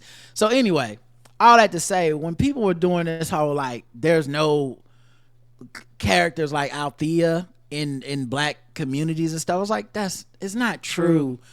I get why you're saying it, though, because the nigga who said it be saying some wild shit about race. So, Lee Daniels has a track record. So it's not like I'm jumping on a grenade to defend Lee Daniels. But like, it's more honest to be like, Lee Daniels be saying some bullshit than to be like, there's no such thing as like a white lady that's black adjacent. That we all know one or two. Shoe Booty says, wonton wrappers are likely found in the produce section. That's where I found them before. I love that my grocery store Wegmans has a good app where you can search for your product and then it tells you what aisle to go to. Very helpful. Yeah, Publix need that too. I looked it up in the store and it told me it was in the store, but it didn't tell me. It just said, it didn't tell me where to go. And I went to Reddit and they said in the chiller section. I didn't know. I was like, where's that? What the fuck is the chiller section? But shout out to y'all because many of y'all did write in and I think we do have an answer and I'm going to check later on. Okay. Ronan Raphael left 2 comments. As a United States Navy vet with some disabilities, imagine the pain I felt when Rod stabbed me, almost gave me bronchitis. Wash the blade first, please. Sir, I'm a professional. I deal in Saudi money, the good life, massages, spa treatment, luxurious. Tarnishing the streets, mixing me up with half-baked scams. Somebody pour me a cold drink to recover. Fix this, Rod. Now, if I were contracted for that skit, a John Boyega sounding bruv would have been the one yelling while dressed as a Crip. Then Jonathan McCain Majors would have ran through to say, look, Goldilocks after telling bruv to stop beating her because she been through the fire. Put some respect on my name. All right, my bad, man. I thought, you know, you right. That sound like that. I don't know. I'm sorry. I apologize. You are a different level of scammer. Yeah. I'm sorry. I should have remembered because you did think that Jussie Smollett scam was not high class. So my bad, brother. You are a top tier scammer. Tell Majors Coretta Scott King to holler at me. I charge less than his child support. Oh no. But can you lay that dick down to the ground? Can you swing that ding-a-ling? Okay. Can you say, you know, that's my Michelle? Ronan Raphael says, great point, by the way, about Black Batman. I was a little pissed at first because the trailer had me expecting a Rambo type. Then I heard your point. This is why I fuck with you even though you stabbed me. Ronan down. Then play ... And I guess play must only be this. Through the fire. Ramsey D. Jenkins says 5 stars for Miss Henry and this episode. Lil P84 says, what's so sad about the Haitian immigrants is because Trump and Vance keep bringing up Springfield because a Haitian immigrant hit a school bus causing it to flip, which killed an 11-year-old. The father had to have a press conference recently basically saying, please stop using my son's death for political clout and hate mongering, which frankly he wasn't obligated to do. He could have kept quiet, but he felt the need to speak up to be like, keep my son's name out of your fucking mouth. Right. Yeah, I heard that clip on NPR, and you know they were basically the whole statement. He was saying that his son was not murdered. His son was hit by accident. He was saying he wished his son would have been killed by like a 60-something-year-old white dude. He said because these same people would not have gave a fuck, and I could have moved on, and y'all wouldn't continue to throw my child's name up here and use it for a cause that I didn't ask for. We want to move on. Agreed, man. It's sad. It's honestly sad. I'm like you, which is something I didn't have to, but I'm not funny. When I heard that statement, I was like, they must be hot. And I'm so glad that they said it because it's 100% true. If his child would not have been hit by a Haitian, nobody would have cared. Yeah, and then is sad, but true. And then they do this weird thing where they make it where, like, if you call them out for this shit and the family does go along with it, it's like they're going to use that to say, like, you're a piece of shit. But like even the families that let them use them for these photo ops and these publicity stunts, fuck them too. I'm gonna be real with it. Like that veteran shit where they went to the fucking graves, did a photo you're not supposed to do, lied on the fucking security person, pushed them, assaulted them, said they had a mental health episode, and then the family comes out there and pretends like, well, you know, Joe Biden and Kamala never did this, which many times is just a motherfucking lie because they're the ones in office, so they do be the ones reaching out. But two, you let this grifter use you for what? To what end? Y'all, I can only say you must be a fucking racist. Why would you let these people that obviously are unpatriotic, J.D. Vance and Donald Trump don't give a fuck about the military or anyone who died for it. People calling them losers and suckers, and here you are being a fucking loser sucker trying to shame us out of... Anyway, sorry, but goddamn, that is infuriating. And you know what you're doing. This is sad. Yeah, because I'd rather you say nothing than like versus like you say come out and say that, because I can see some families going, it's fucked up, but I don't want to jump in it because I don't want to deal with them. Right, but you're shaming. I'm not talking about them. I'm talking about the people that actually do go along with it. Right. You're shaming the memory of your loved one. Agreed. For political gain, for a piece of shit. For a motherfucker that absolutely does not give a fuck about your family. Just crazy. People are fucking insane. Lil P says also the women who allow their husbands to dictate who they vote for drive me crazy, especially because I'm a social worker and one of my social work colleagues does this. She voted for Trump even though he is literally against everything social. Yeah, I just think it's an excuse because no one knows how you vote, so you can go in that booth and you can do whatever the fuck you want to do, but you didn't, and you told us you didn't. Which is something you didn't have to do. You didn't have to tell us.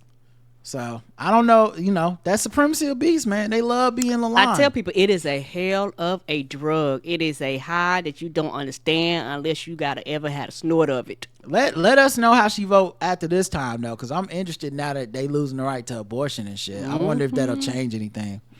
Erica says, I'm not surprised by the CMA snub, but Beyonce, I really enjoyed the album. I actually like it better than Act 1. I admire how she made something because she was interested in exploring a different genre, explaining her artistry. It'll be interesting to see if she's offended by it, because she did say it's not a country album, it's a Beyonce album. And I do know, shout out to Bomani Jones, I know some people that really have this like, you should make the art for art's sake, and you should be confident in you and your fans and their experience. And so if you don't get awarded or recognized by these white institutions, you shouldn't let that like get to you, because you should have enough security in yourself, and it's like you're begging for white approval whenever you do that. I don't necessarily agree with that, to be honest, but it'll be interesting to see if Beyonce feels that way, because I can see it both ways. I have empathy for both sides, and I'm not disgusted by the idea of somebody going, I did this work and it did everything. It got a lot of stuff that typically the kind gets recognized by these institutions, and somehow my black shit didn't get recognized or whatever, or black shit never gets recognized. And there is something to calling out the racism and the lack of inclusion that does many times lead to progress, but it only happens if someone is pointing out how unfair it is. So agreed. I don't know. And of course none of it's promised to you, and none of it's really a meritocracy, but I don't see the harm in pointing out that, and also feeling like, but at the end of the day, I'm not waiting on them to recognize me for me to feel confident about my work. I don't know that they're necessarily correlated ideas. EVE says JD Dunce is an absolute ghoul. It's not a coincidence that he's going after Haitian immigrants. This is his way of going after black people without actually saying black people. What a piece of shit. He and Dump deserve each other. I didn't think I could hate anyone as much as I hate Dump, but I've been proven wrong. Well, Henry. Don't forget Henry, sis. The CMAs knew exactly what they were doing, right down to nominating Shabuzi, who appears on her album, so that they can claim that they're not racist. And they nominated Post Malone, who up until a couple years ago was a hip-hop artist. It's very telling that Morgan Wallen, who is an open racist, has so many noms. They have a grudge against Beyonce for sure, but that's okay. She doesn't need their acknowledgement. But I think it would be hilarious if she gets nominated in the country category for the Grammys. That would be the ultimate F you if she wins. That would be dope. I guess we'll see. JD Appia says JD looks to me like he is always as if he was in a super masculine drag. He seems very inauthentic to me. I still wonder how he can sleep at night, and with his wife, knowing his wife is Indian. How he can sleep at night, and how can his Indian wife be okay with him turning into a huge racist? Man, I don't know. That's a great question. There's a lot of people that just, when they're in that GOP power thing, they align with that shit, and it's just they don't care. And and she might look at it as, I'm not black, so who cares? Not even not black, just I mean, you're right, of course, black is the one, but I'm saying like they hate all kinds of brown. Yes, they do. They hate gay people. They hate women. But it be women over there, it be gay people over there, it be I don't know how they do it either, because I couldn't do it. Heavyweight says, a quick note, the FDIC insurance only guarantees your money in the event that the bank collapses. Though many financial institutions have implemented protections for identity theft and certain types of fraud, getting scammed out of your money, however, whether it's in your crypto wallet or your bank account, can be a total loss. Thank you for the technicalities this week, Heavyweight. All I'll say is this. I've gotten scammed out of money before at the bank. I got my money back. All I had to do was prove that I didn't do it. That's it. Just, hey, this is what happened to me. Y'all go track down the people that did this. If that would have happened with my crypto, I would have not been made whole, period. It is a default there. It is completely your responsibility 100% of the time.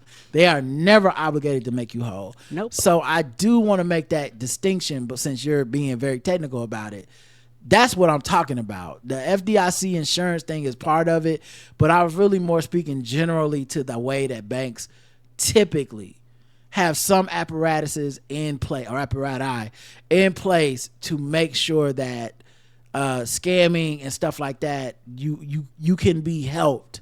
They have a fraud department. Like there's things that they don't have to have on a PayPal or crypto or any of these more unregulated industries. Agreed. Let's see comments on YouTube for New Racist, episode 2974. 10 comments. God damn. Serena says, or as some racist people say, these people.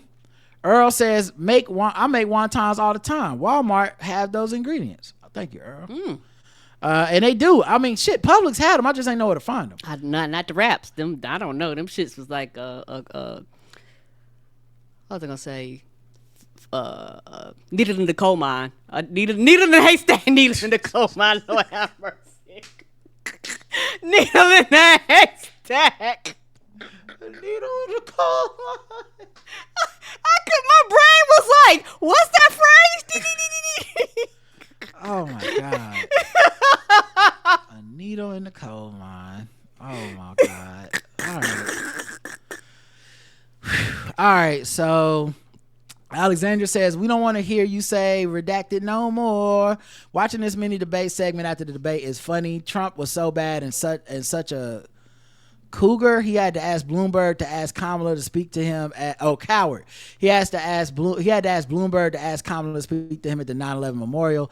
These fools are trying to pull everything to excuse his performance. Madam President, you did that, girl. Yeah, my favorite one was there was a pastor that said it was witchcraft. They said she must have used witchcraft. And I said, fuck. I really wish I had thought of that after Biden's debate. Because I could have said it was voodoo. I could have said, well, look how he was acting. They clearly got a voodoo doll of him or some shit like, yeah, wake up, America. Wake up, sheeple. Y'all can't see what Trump did to him. And I missed the opportunity. Yes, you did. Great opportunity. Rebel Ridge had no ending, says Kevin McCreary. I disagree. It did have an ending. You didn't have to like it, but it had an ending. But you know, as always with these movies, I think they left it open for we could see this man come back and do some more shit, which I'm here for. It's like saying John Wick didn't have an ending. You know, the shit been going on 5 movies. It's never gonna have an ending. Oh, never. Motherfucker can come out of the grave and start shooting people. Jane says the wonton wraps are usually in the produce section near the vegan stuff. It's random as fuck, to be honest. And when me and Roger walked through the grocery store, I was like, they probably got it in like the least expected fucking area, like an area. There's some items in the grocery stores, they put them in places where you like nothing around here even actually remotely is associated with this bullshit. Like I've been searching all over this goddamn store and you got it over here in fucking ketchup out. This don't make no sense. Enigual 64 says, I like the old Banter song, but the way my head whipped when you started playing the old Banter song and not the new one caused some whiplash. The new one is too good not to play. Yeah, it be like that sometimes, man. We've had submissions. I never delete them. I keep them. We've had submissions for multiple times with songs and stuff. And it just comes times where you're like, no, this is the definitive segment music. Unless somebody can top this, we're going to probably play this every time. It's like we've had LGBTQ news segment news music before. But when Mike dropped that motherfucker, let me see or what you want to be, it was like, that's it. You got to move your feet. Yeah. Hey. I was like, that's it. Yeah, that'll be the one that we play from here on out. And sometimes it's more of a like, I could go either way on a these. vibe thing. Yeah, because sometimes we kind of rotate them around, right? Shixby says wonton wraps are in the area with the fancier salad dressings, often by the tofu and vegan cheese. Yeah, I like it's in the vegan section. Well, I know exactly what they're talking about now. It's over there where you get like the Chick-fil-A ranch and stuff like that. I know exactly what they're talking about over by the salad mix. I'm gonna go check it out and make sure, because I have been wondering where the fuck do I get tofu, because I be thinking about cooking tofu, and then every time I put it on my list, I walk around the fucking store for 3 hours. I can't find it. I'm just where like, the fuck fuck the it. tofu is, right? So now you got me thinking, guys. Cokie Negra says, I love outraged ride, only second to irritated ride, can't quit you today. Thank you, baby. Appreciate you. And that's it for comments. The last poll is, will you get a PS5 Pro this year? Yes, no, or I don't game. 42% of y'all don't game. So that take y'all out the equation. Boom. 48% said no, and 10% did say yes. So I think that's what it's gonna look like. I think it's an elite type of gamer. It is. Who is always on the cutting edge or seeking to be, who's gonna buy it, because this is not they have not convinced anyone this is a must have. Particularly if you already have a PS5, you're going, there's nothing about this that's like this leap that would cause me to upgrade. Yep, I agree. All right, we're going to do voicemails next, but I'll play a little bit of music and we'll come right back. Let's see. Let's play what was I going to play? Here we go. This is DJ Jaffa. You are not worthy.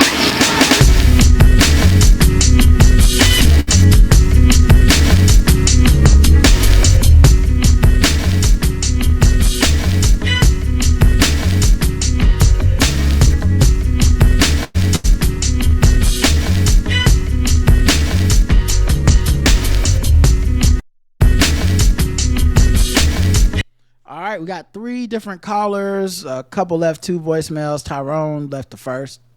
Hey, Rod and Karen, man, that debate was fabulous, man. I was listening to it, and I noticed that they said that he never shaked hands with anybody. And when she walked over to him and shook hands, oh, man, you knew that night was going to be on. And I watched the debate at first, and when she started off fast, I was like, come on, you just got to take a deep breath, and then you're going to be fine. And it's like, when they went to tariffs, she got a chance to take a deep breath. The adrenaline calmed down in her, and then she decided to go ahead and listen to what he was saying. And you knew she was just waiting to layer the attack in. But I think her part was her people was like, we just got to layer it until we get under the skin. But when they went into tariffs, he started getting a little irate. Then they went into abortion, and he started talking about 8, 9, 10 months, put the baby aside. I think she looked at them, and she was like, okay, he almost ready. He started, you do the barbecue thing with your chicken. It's almost tender enough. And then at 23 and a half minutes, they asked that boy a question, and she went into his crowd size.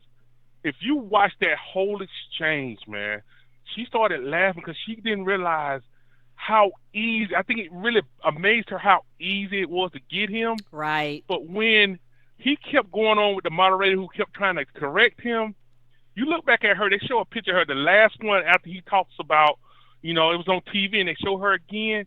She is literally looking over there, looking at him like, oh, my Lord, bless his soul. I'm for the cream him tonight. I feel so bad. She had that look of grandma looking at you going, just bless his soul. Just bless his soul. Man, I know I got to get off, man. Glad y'all do a great job. I can't wait to hear Saturday's show. Bye. Ty Diddy. He did. He did call back. Hey, Ron and Karen, I'm sorry. It's Ty Diddy again, man. I just want to say one more thing, man. I was telling my wife, she asked me what I scored. I was telling her what I scored, and I scored Kamala with about an A+. I scored the moderators because they kind of tried to push back until he just wore them down. I gave them a good B+. They really tried to rein this thing in. They really tried to be tough questions to both. But, man, she was like, what Trump? I said, I had to give Trump a C-, a D. And the reason for that was because last week I was comparing him. I was doing the Simone Biles thing kind of where the judges compare her to herself and they don't compare her to the other people, because if you compared her to Kamala last night, he got a F minus F. But when you compare him to himself, when last week he did that outrageous thing on child care, they kind of desensitized us to how bad he really is last week. Right. They made him just be a wreck. So this week when it came up, he was just, you kind of looked at it and go, oh, well, he survived. And that's how I just felt like he survived, but he got creamed. It's like watching Rocky IV and watch, you watch Carl Weathers boxer get creamed, and you go, well, he almost survived. You watch that, he survived, so I had to get, but if I had to rate him truly on what that debate was last night, he got a 0. I don't even think it was an L. Look, man, y'all got a great show. I always love y'all. I can't wait to y'all do another live show. Me and my wife came up last year for the football season and watched y'all live show. We was the couple in the Falcons jerseys. We always love your shows. Can't wait to see y'all again. Y'all have a great weekend. Love you, Karen. Keep Rod in check. I'm out. Yeah. Oh man, we remember y'all, and yeah. A couple things you brought up. So for the debate, I agree pretty much with your assessments of it. The what I would think about holistically, take 1,000-foot step back. What was the goal for Kamala coming into this debate? I think if I was on her team, it was you need to look presidential, and you need to like show that if you can rile him up, that he's unpresidential. He is not fit for office. We already know he says crazy shit. Don't worry about combating every lie. Don't worry about, you understand they're going to ask you some tough, almost unfair questions. It's kind of what they do. Mm-hmm. Don't worry about that. I don't mean to be a dick. No one's going to change their vote over fracking or not fracking. Come on now. So that's going to be something they try to hem you up on. If you can, that's where you trip Trump up, and then they'll never remember to go back to it. And she did it. She did it. If you can take, like I said, you have to take a step back. Because I was on the group chat and the fellas was all like, she should have said this. She should have said that. She didn't bring up this. And I said, y'all are looking at this wrong. You're thinking that there's like, you're going to get them on everything, or that there's some big gotcha that everybody's going to go, oh, there's going to be some gotchas, but you don't try to catch him in everything. That's what fucked Biden up. Because he would spend the first minute of his answer being like, God damn, this nigga was lying like shit. For real? And so, and the bar was so low. They have underestimated this woman at every turn. So of course she ate his ass up, man. It was so beautiful. And of course he is graded on the curve. Yeah, he is. He completely is graded on the curve. That, and also the fact that they both went through prep. So it's not like he did not know her tactic. They told him what the tactic was. Oh shit! Why is it ringing during the thing? It's supposed to say we're not. Oh, I see. I don't have it on away. When did it switch that shit? I thought you child, you know what it does what it feel like. I don't even know how to switch it. Okay, away. There you go. Anyway, what I was gonna say though is, Trump people, if you had to say, now what are your goals coming into this debate, they would probably say you need to like attack her on immigration, tie her to Biden's policies, say she has no real policy, stuff like that. Mm-hmm. And I think he was able to try to attempt that for 15 minutes at the max, and then he just once he broke, that was it. He's an undisciplined, infirmed, old ass, racist, weirdo, mm-hmm. and he just after 15 minutes he couldn't hold it no more. He abandoned, and when she saw blood in the water, she just was like attack, and he just kept eating it. I agree. The moderators, I thought, did a great job. They were much better than the first time. They did fact check. Once again, you can't fact check everything, and he eventually wears everyone down, right? Because he doesn't ever stop lying, and he won't ever shut the fuck up. Agreed. And both of those things serve Kamala, in my opinion. He spoke 9 more minutes. He got the last word on every topic. And if I was Kamala's team, I would be high-fiving when she walked off stage, like, perfect. We want him to talk as much as possible because he talking nonsense. Right. Like, no one's walking out of this like, thank God he got to talk. So, anyway. Blue Wave Rider. Hey, Rod, I just had a thought.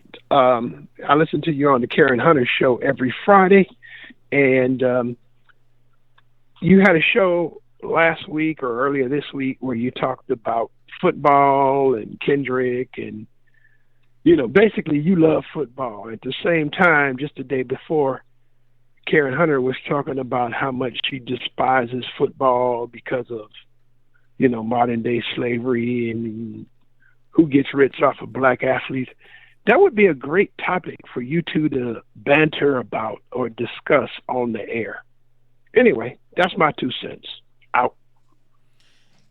That is interesting. I think, I have a couple homies that feel kind of similar. JL Covan doesn't watch NFL much anymore. Randolph Terrence, of course, he's still standing with Cap, man. He may watch every once in a while, but he's not going to back. I have my feeling. We've actually talked about it before on Karen Hunter's show a long time ago. I have my feelings about all that stuff. I've even noticed it in myself. I think what happened for a lot of people is they realize you don't need to give up a Sunday 20 times a year to a fucking sport. And people got their time. They was like, I might not give it back. Yeah, and I think a lot of people just didn't give it back, and then it became like because of Kaepernick. But some of that stuff has been addressed or made better or improved. It just don't matter. And at the end of the day, fundamentally, the plantation ass mentality of America, which extends to sports, a lot of that stuff is set up the same way no matter what league it is. Honestly, to some extent, don't even matter what the race is. It's all kind of set up the same way. The people that own the teams, which is going to be the vast majority going to be white men, are going to be the ones that make the money. Right. And that's kind of how it is even in like hockey or NASCAR or whatever.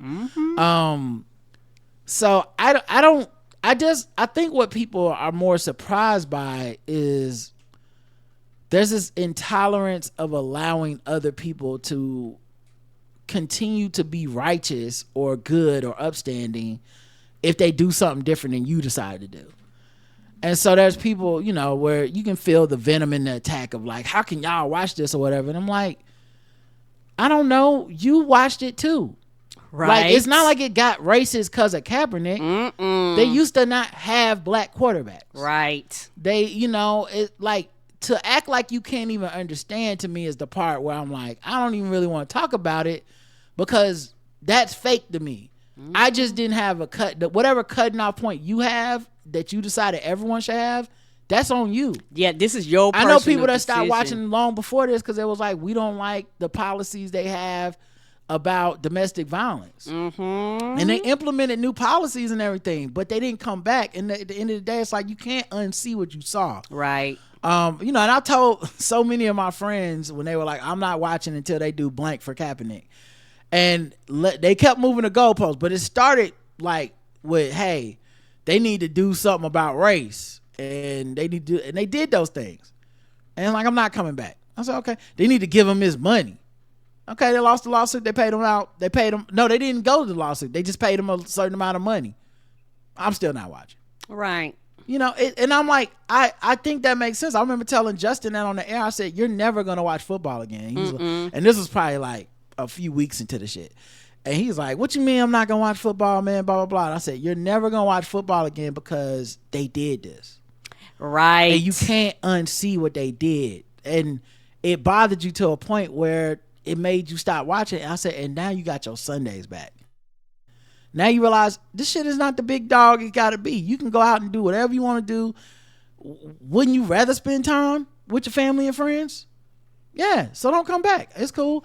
So I think a lot of that is like that because a lot of America's like that. If we just start boycotting everything that's set up kind of like the NFL, you're going to be boycotting a lot of shit. It's not going to just be this form of entertainment. Most of Hollywood is built this way. Yeah. Most of entertainment is built this way. Yes, I will continue to say this. America's never gotten over slavery. So if you live in this country called the United States of America, anything you watch, consume, buy, look at has some form of slavery wrapped around it. And the way that not that this person said it, but the way particularly online some people talk, bitch, I'm not living out in the forest in the middle of nowhere being cut off from everything. I'm not gonna function like that. But going by your rules, everything is fucked up. We all know this. You're not telling somebody something that they don't know. I'm not gonna separate myself out of the system to prove a point. Yeah, the main thing for me is just the tone of the conversation. I have no animosity towards people that have made this decision. I think they're making the right, clear, moral decision for themselves. And if they feel like they need to judge me, they can judge me. I also don't have to give a fuck about that. That's something I had to learn too. It's just like, okay, you don't approve of something. I guarantee if I go through your list of shit, there's something you do that I'm like, yeah, that's kind of whack. Agreed. But it doesn't mean I love you less. It doesn't mean we can't coexist, can't be friends. Doesn't mean that you're not a good person. It's just we arrived at some different conclusions. So it just doesn't bother me in that way. But and I'm sure there could be something at some point that would. So I can't even rule it out. None of this shit is promised. They could do something tomorrow that I'd be like, oh, for real? Fuck this. You know? I mostly stop watching things when they're just not fun. And not enjoyable. Right. I think one of the other, whether you call it benefits or whatever, being an empath, I always felt that the league was fucked up. Mm-hmm. Me too. So what a conversation I think a lot of people don't want to have because it's a little too ugly for them, because now they're saying it's a moral thing, is they don't like when you bring up where were your morals on these other issues. Because at some point you are okay. When Ray Rice punched Janae Rice, I saw people defending it. Like you didn't have to defend it. Like the same way I don't defend Kaepernick, I didn't defend Ray Rice's thing. I saw people feeling like I like this sport, so I must defend it. And I think that was a breaking point for a lot of people, is this idea of like, well, I can't defend this because I don't like what they're doing. And for me, I'm like, I've never defended the league, period. Agreed. I've always thought it's kind of like smoking cigarettes, you know? Like, I'm watching this shit, but it ain't good for you. And that's it. Like, I don't need it to be good for me. I do a lot of shit that's bad for me, but it's my life, my body, my choice. Agreed. All right, Amon left a couple voicemails. Okay, that one's just a beep and blank call. Then she left another one. Hi, Rod and Karen. This is the ghost of Iman. I just wanted my husband and my children to know that I died laughing and in shock from Rod's, erotic impression of Stephen A. Smith. So, yeah, I'm dead. I'm dead now. And I just wanted them to know that I still love you guys. No hard feelings on my death. So I don't want anyone to be mad at you. All right. No, that episode was great. It was amazing. At first, I was on you and Karen's side about, but then I turned over to Justin's side because I saw somebody was talking about it, and they were saying that he called them and said that Shannon Sharp called them, and it was like, Cat Williams called him saying, oh, you're not gay no more. He's like, well, why would you even tell me that? It's like, it's not important. I was like, yeah. It was like, you didn't need to tell them that. It's like, that's weird. It's like, all right. But who cares? It's like, I feel like, I don't know. I suppose, yeah, we still live in a country that's horrible to queer people. So I can see why. And he's older. But, yeah. All right. Bye-bye. I love you guys. I'm still not over it. I'm still dealing. So funny. Bye-bye. Bye. Mm-hmm. Amon, this is why Justin's on the show. Because when he said that, I dismissed it out of hand. Like, come on, man. You think Shannon Sharp would do all of this just so y'all would stop calling this man gay? And not y'all as in Justin, but just y'all, but just as a general. Collective, right? And I said it's more likely that his old ass fucked up somehow. I have never felt more wrong. I think Justin was 100% right and called it. Yeah, it just sounded so far fetched at the time. I'm not even gonna lie. I was like, well, that made no sense, Justin. It was the aftermath of how he's been talking about it. Yeah. I don't think a man that had any inclination of respect for a woman he put in a compromising position like that would be selling t-shirts of it, making content out of it, laughing about it, saying it, even as it's like, I hope it don't cost me my job, but then going on the air laughing about it and then making these allusions to like, well, you can't keep saying I'm gay.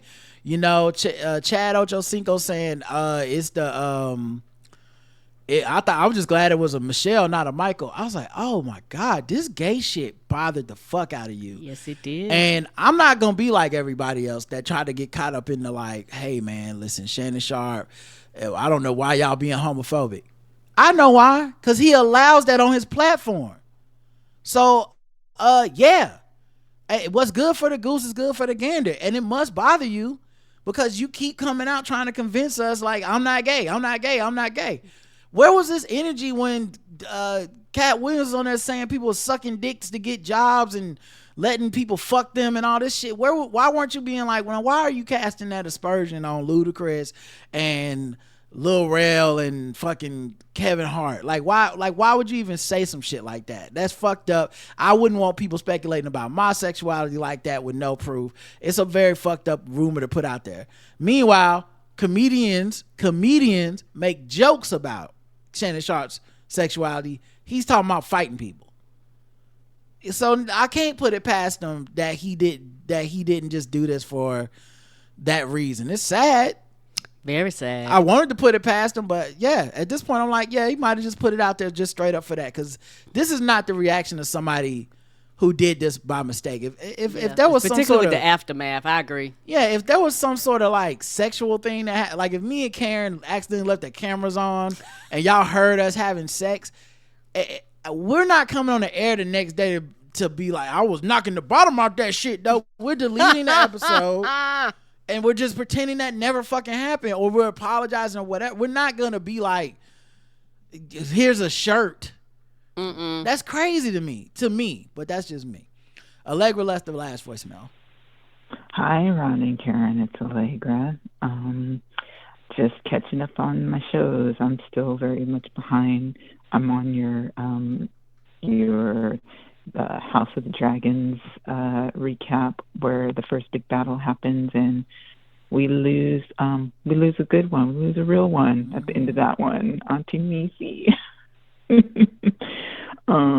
Enjoying those recaps immensely, by the way, and just wanted to call and say that you guys are awesome. And yeah, I'm doing one episode at a time. Probably gonna still be behind, but I'm enjoying each episode. Love you guys. Bye. Thank you. Thank you. And we appreciate it. All right. Last thing is the emails. Whew. Almost made it. All right, we're gonna play another beat. I don't know who it's by. It's called Clover.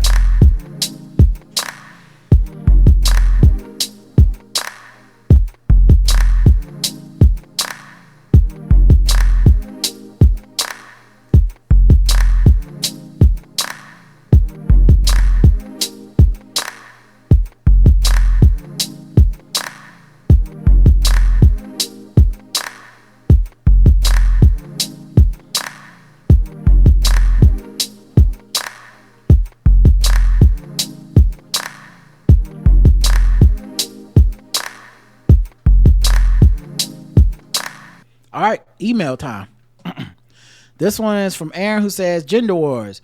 Hey, Rod and Karen, I think this is some good Gender Wars content generating on TikTok right now. If y'all want to review it, I'll save it for a Gender Wars segment that we'll do another time. Maybe we'll do something tomorrow with Chris Lambert. He's going to be our guest. Yay! Taylor says, hi, Rod and Karen. Extrovert stay winning. Just wanted to write you in a note saying thank you for a great show. Y'all stay giving us fans great podcasts that are informative, funny, and entertaining. You have especially helped me understand the point of view of the introvert in these introvert-extrovert relationships. Like Karen, I'm the extrovert in my relationship. I always talking to the waiter. We always get free drinks and dessert when we're celebrating anniversaries and birthdays.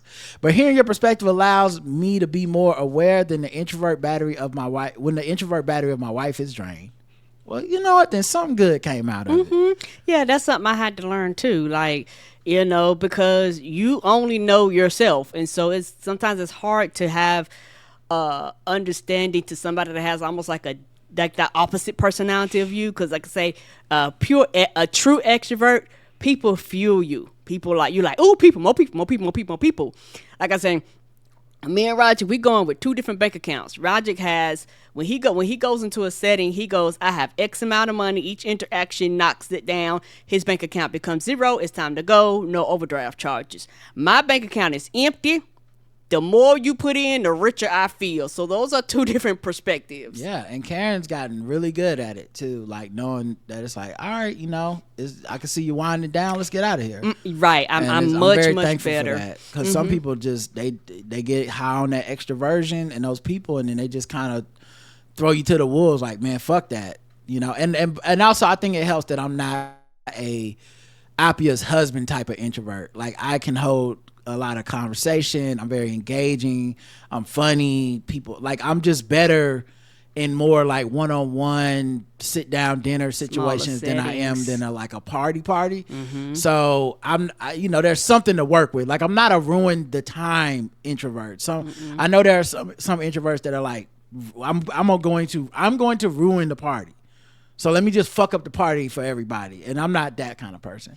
Right. And also something I realized too, as a true extrovert, I had to learn how to balance that energy and not burn myself out. Because as a true introvert, sometimes you can be 100 miles an hour the entire time you're around people, because people give you energy. And the second all the people go away, your energy is like an extrovert energy. Your energy will just go. Then all of a sudden, you don't want to do nothing. You don't want to go anywhere. You're just like, okay, now I have to build my energy back up. And that's what introverts go through. Extroverts go through it because they've exhausted themselves to the point where they can't do anything else. Because that's what I used to do. We used to go out to events. We would be on a high. We would come back home. Roger's energy would go back up. My energy would be zero. Roger like, you want to do a show? I don't want to do shit. So I had to learn how to balance that. And I was like, oh, I can't be 100 all the time. I might need to knock this down to 75 or 80, like my height, like the adrenaline rush. I had to learn how to lower that so that there will be a balance, so that when I got back home and we could continue to do things and I wouldn't be so tired and exhausted because I've extended all my energy. Yep, I agree.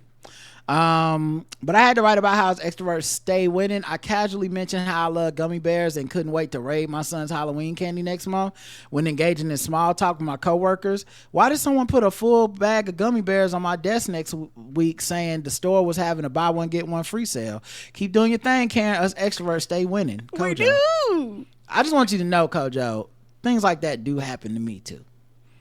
Just letting you know, it's not just an extrovert thing. People give me free shit. They on the low, a lot of people love Roger. They love Roger a lot. I've realized that because a lot of Roger's relationships are like very intimate, you know, as far as like people he really talks to, that we will be out and about and sometimes just complete strangers would just stop and they don't know me. They would just talk to Roger. I'm cool with that. Some acknowledge me, some don't. Like I'm fine with that because them people don't know me. Right. But it's just one of them things where I'm like, oh, okay, Roderick actually has all these different variations of relationships with people from all different spectrums of life because he does interact. His interaction is different than mine. Yeah, it's a lot more one-on-one-ish, but yeah, people do nice stuff like that for me too. It's different ways to get gummy bears, is all I'm saying. Different ways. We're going to get to the bear, but you know what I'm saying? Come on, get to the bear. You got to do it different ways. We got a new beat from DJ Jaffa called Trump Killed My Dog. Why did you kill that dog?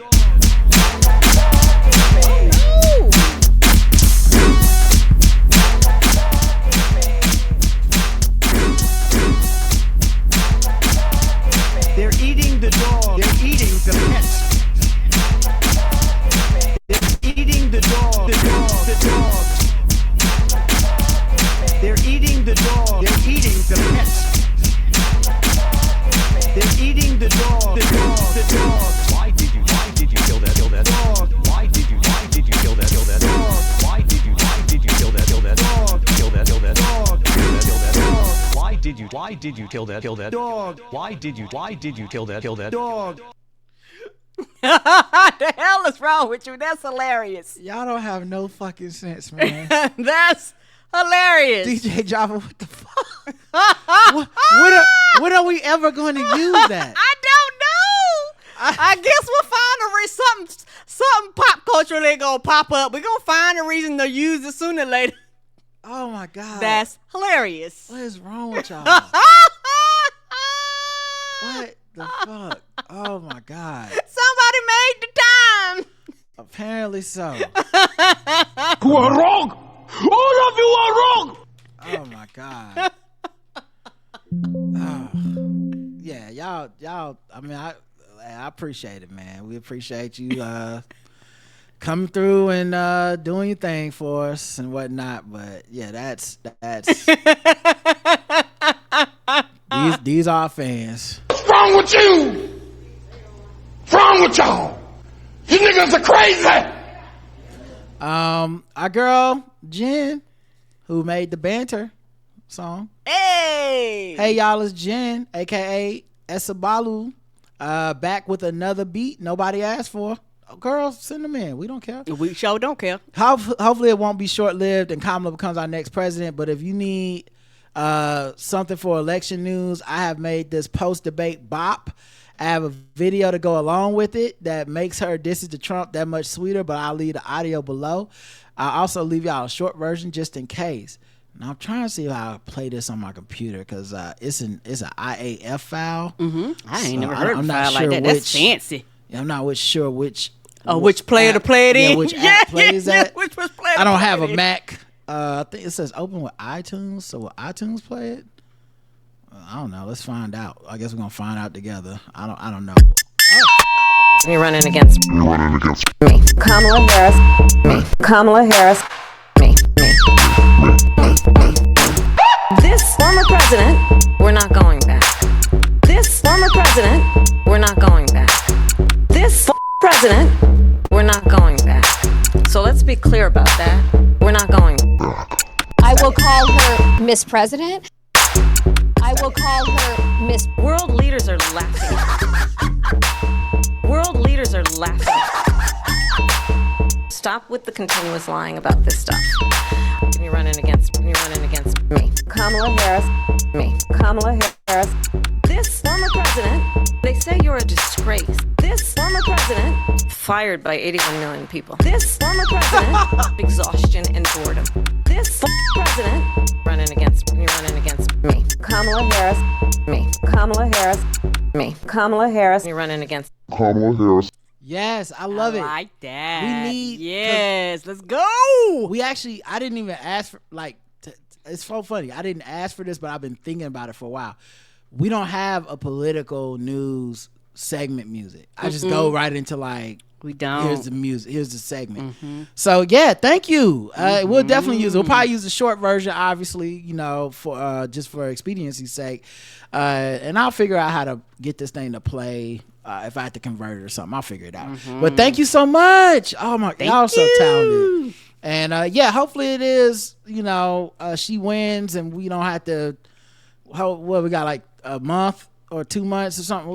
Hopefully we don't be playing this for the rest of our lives. We do not. And check your states. Some states have started early voting and mail-in ballots. So check your states to vote as early as possible. I want it to be so overwhelming that it's not a problem. So I know we can't do it here in North Carolina yet, but my ass gonna be there first day smoking when it come to early voting.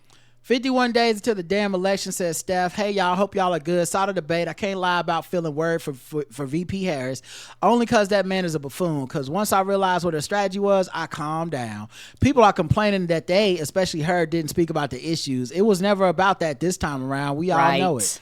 Well, I mean, she didn't have a chance to speak on the issues, if we're being honest, because they were so enamored and let Trump have such a run of the place, and he would not. And I don't even mean that as like a shortcoming of the moderators. I just don't think there's a way to control Trump. Right. It was never. There's never going to be a debate with Trump that is actually about the issues. Agreed. So we just got to get over that. If she was running against any fucking body else, you would have that, and they would nail her on some of the issues, because she's like all politicians. There's gonna be something they can get you on. Hey, you say this, now you say that. That's a big thing in America. No one can just be like, I changed my mind, I developed my thinking. It's like, no. You a piece of shit. But they couldn't even do that because he was just so triggered about crowd size. He talked so much. He talked when his mic was on. He talked when his mic was off. He was just like, I'm going to talk. It was always going to be like this because that man is an unserious person. You cannot debate him. He is incapable of civility, honesty, and integrity. You can't have a conversation with him. He was saying how he didn't need to prep because he's so much better. Then we saw him crawl his ass into the spin room, which no candidate has ever done, to get an ego boost because he knows he was shit in the bed.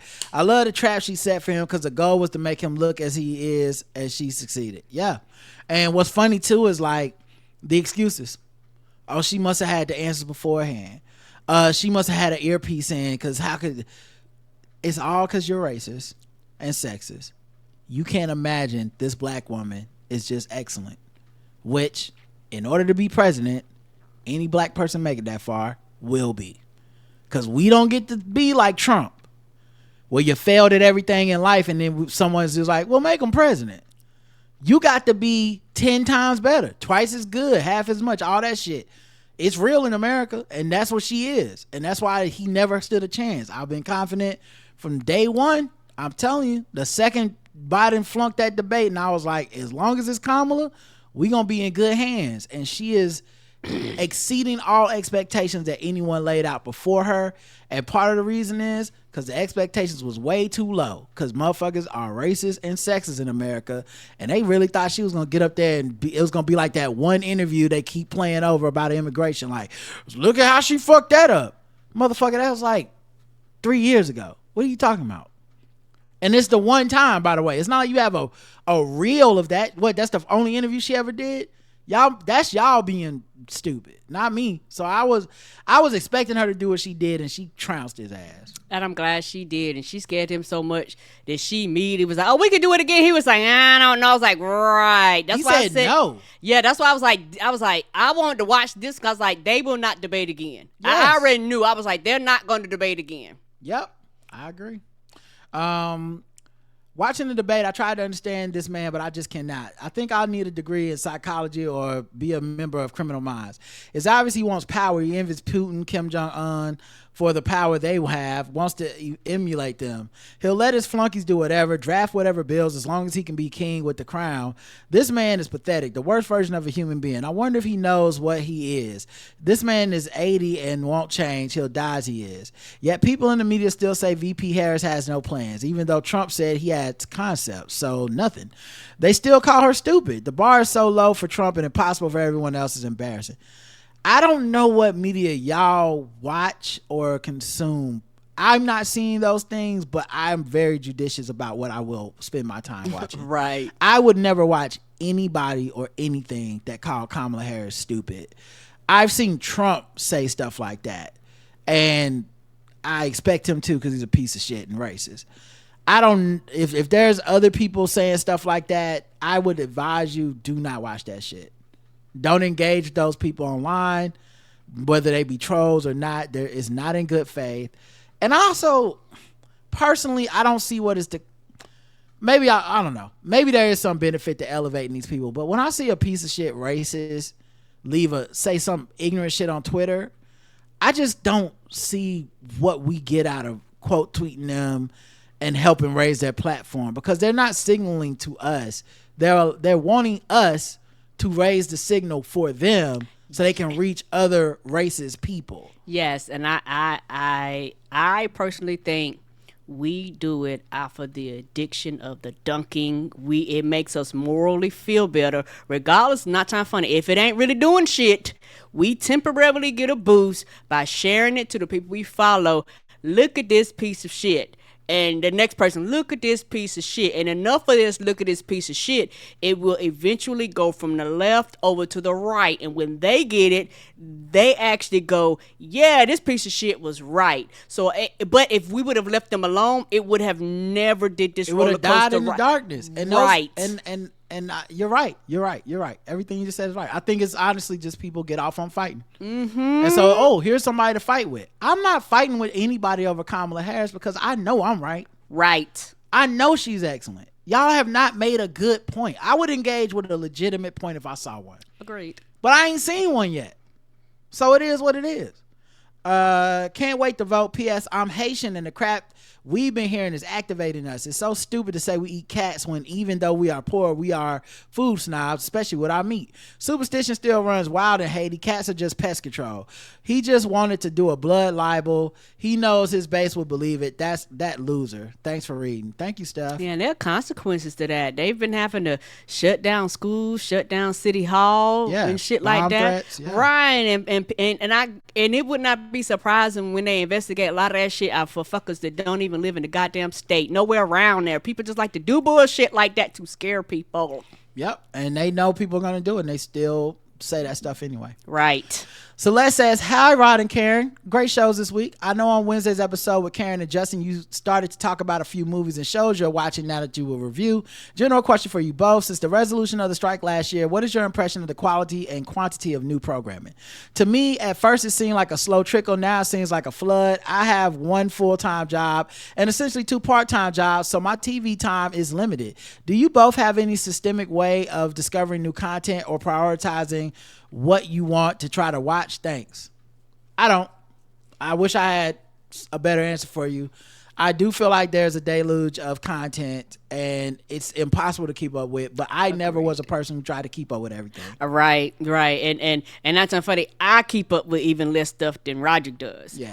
And so, not trying to funny, for me, it's on a whim. It's literally how I feel, because sometimes I just feel like watching anime, and I won't watch nothing regular ass TV. I just watch hours of animation. So, go ahead. Okay, so for me, it's no rhyme or reason how or anything attached to it. It's all in just how I feel for the day.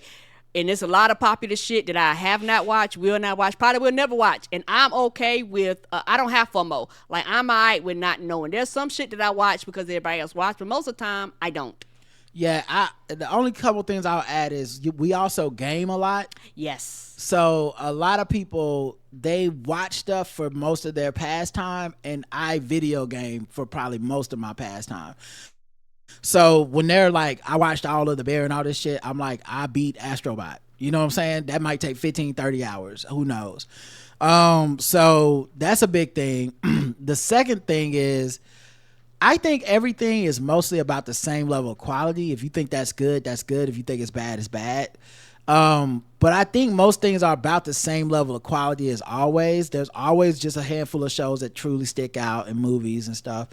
But I'm a person that likes most shit. As long as I know what I'm getting going into it, I'm like, okay, I didn't expect this to be Shakespeare or whatever. You know, not necessarily Shakespeare. But I can be entertained by a lot of stuff, whether it's great or not. And I find that so many people our age consume all this shit and they hate it. Right. And I find them to be a drag. Like, and annoying as shit to me. So I don't normally spend a lot of time engaging about content because I just feel like almost everybody is depressed and miserable, and so everybody kind of hates everything they're watching, or the vast majority of things that like you can't just be like, yeah, I watched it and it was okay. It's like, this shit was terrible or whatever. And then there's also a lot of misery watching where people say this is terrible, and then other people watch it to go, it is terrible.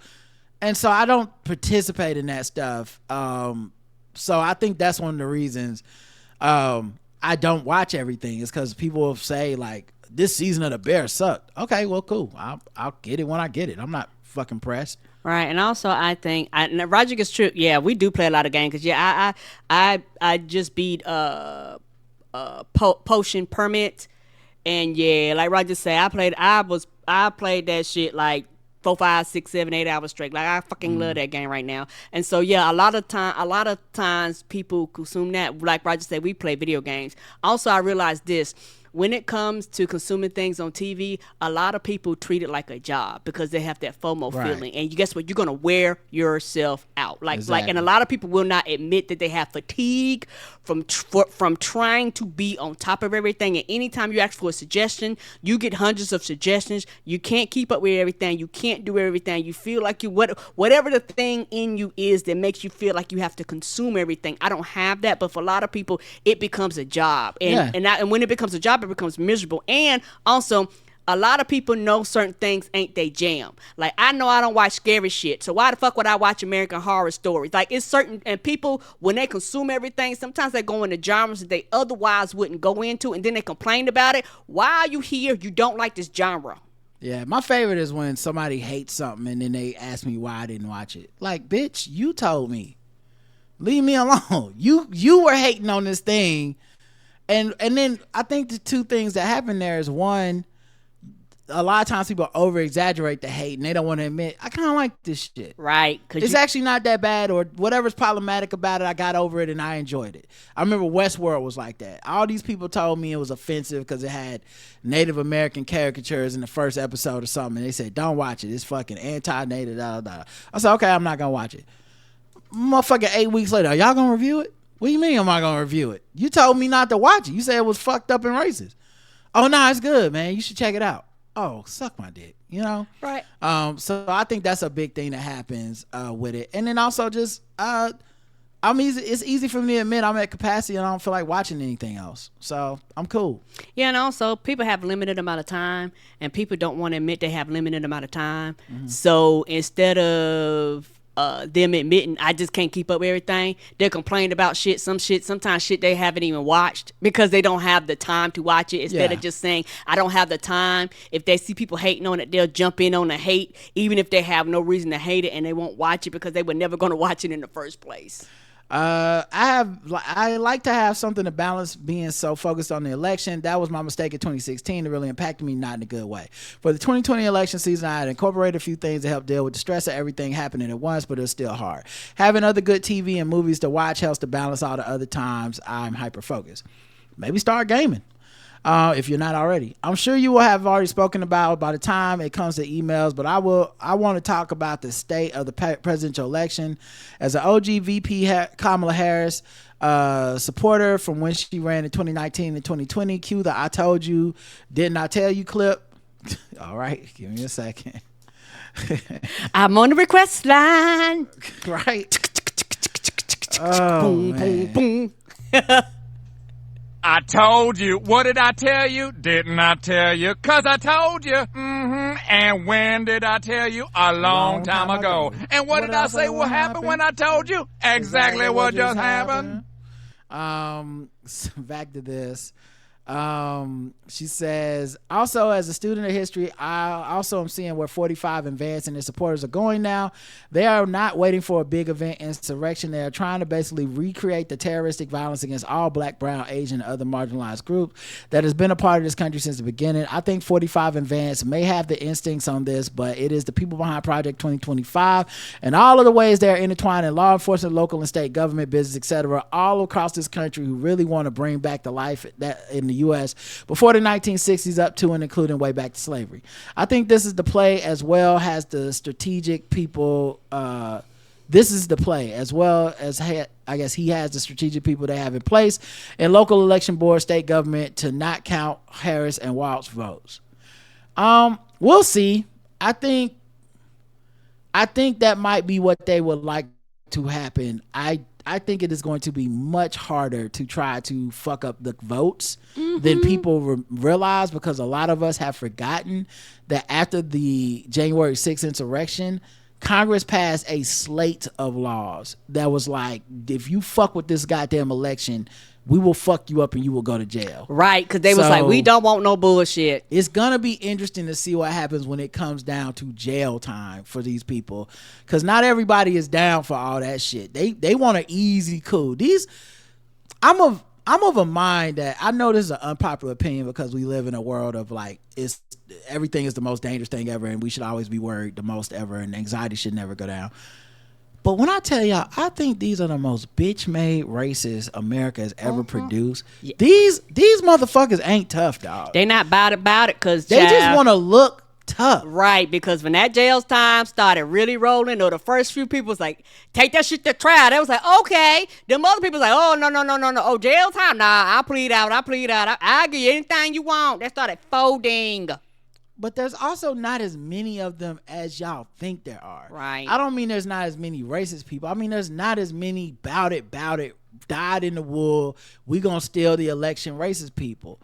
it's just they it's like Trump rallies. They want to make it seem like it's this mandate, and when you zoom out, it's like 12 motherfuckers in the crowd and they leaving early, and you're like, this is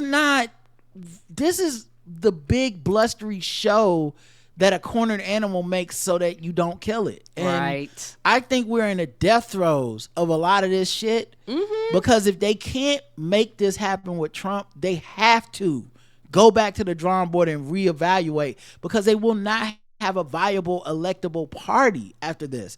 So that's why they're pushing everything into his basket. But even they are watching the momentum erode. They're watching this grifter look like he's can't wait to like fly out of the country January 6th to someplace with no extradition. Like, that's how he's operating. And so that, like I said, we should still vote. Be like, this is not me saying take your foot off the gas, but there's something about this that feels like the death throes and not this inevitable thing. So I'm not fearful in this way of like, big bad Project 2025 is coming for us. That's what they would like to happen.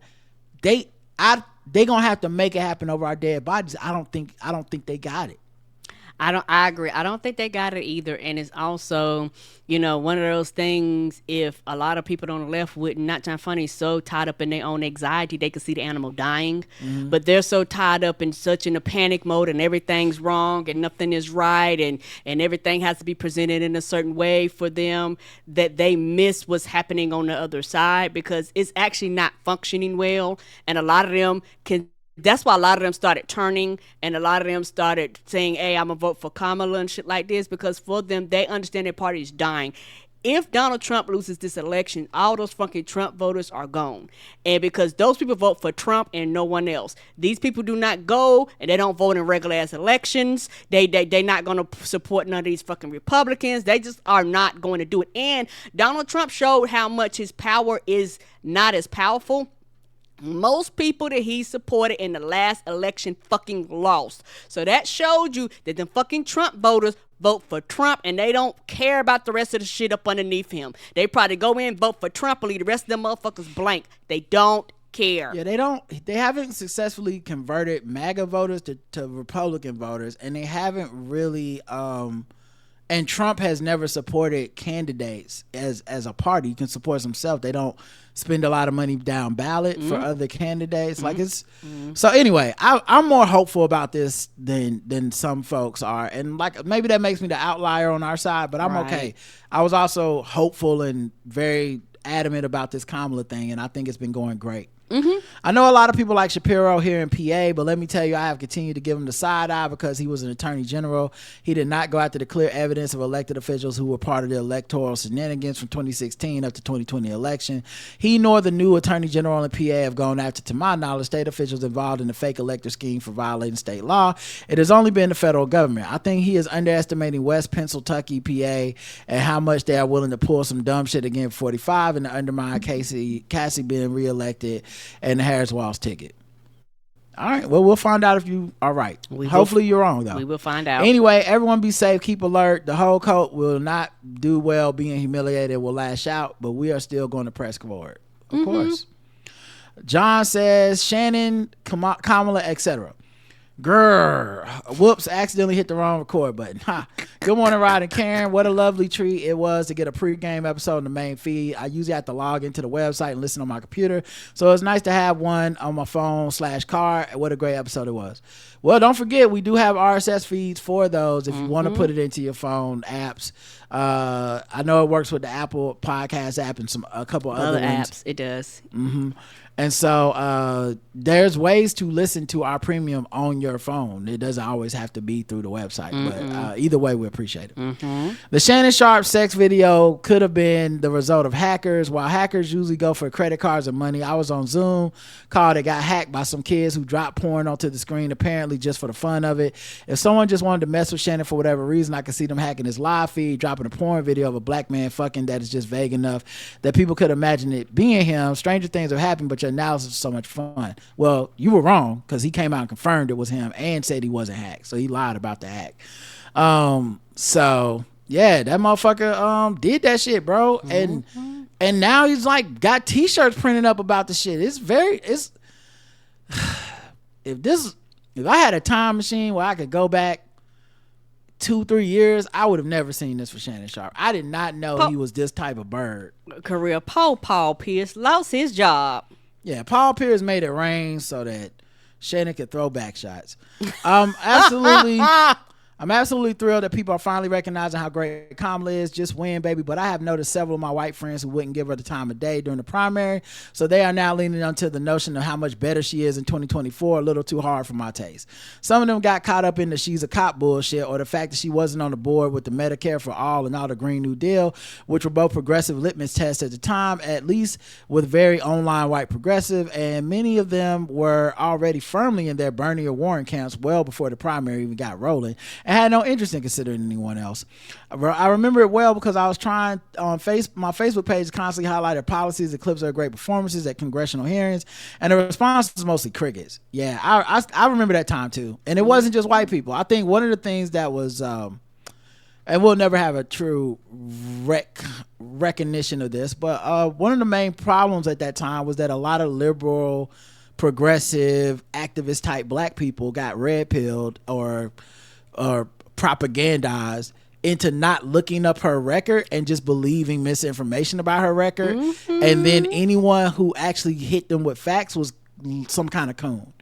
Like if you were just being like, I'm not pro fucking cop, but the stuff y'all are saying about this woman isn't necessarily true. Agreed. And here's why what you're saying in context is not what those motherfuckers, they was going at people on that. I got going at a few times.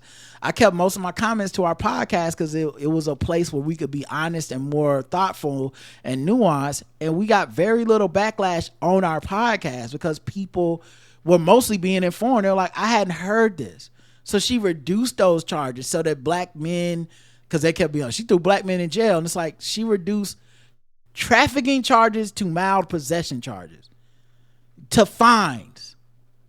You know what I mean? Like, what are you talking about? These are not facts. Well, she threw people in the jail because of truancy. She actually threw 0 people in jail because of truancy. That didn't happen. Well, you must be a coon. She a cop. I'll never vote. It wasn't just white people. And I think a lot of those white people use those black online influencer types, those activist influencers, they use them to be like, well, see, if they say we shouldn't vote for it, then I'm not going to. Agreed. And some of these same black people they're showing up at the rallies is Harrison Walls. Like, they are pro her now. Yeah. And because that's why we had, I'm gonna say her name, Reese. That's why we had Reese Colbert on. That's why we had Reese on the show at that time, because it was like the height of all this bullshit, and she was like, hey, y'all, like, I do this, like, the fuck are y'all talking about? Yes. And because she was willing to do it on social media, I never was. Like, I'm not the type, I don't want the attention. I don't want to fight these motherfuckers. I think they be wrong, and we come here and talk about it. But she was out there doing it loud, proud, in public, and I was like, yes, go get them. But yeah, back to this. So while of course she's gotten better since, I feel like my friends are using it as an excuse for the fact they didn't take her serious back then. I agree. Oh well, not a big deal, just win, baby. But it is telling. It is. They underestimated her, and that's exactly what happened. P.S. Ryan, you never told us what was your mom doing during that uncomfortable car ride, listening to Come Inside. Did she react or make a face or say anything? I think we all pretending it wasn't happening, and then like took the tape out. Somebody hit the eject button. Yeah. I'm guessing she was probably as uncomfortable as you were, maybe even more so. And I want to say it was like my mom, my aunt, and my little brother or something. Like, it was a weird trip to Atlanta that day.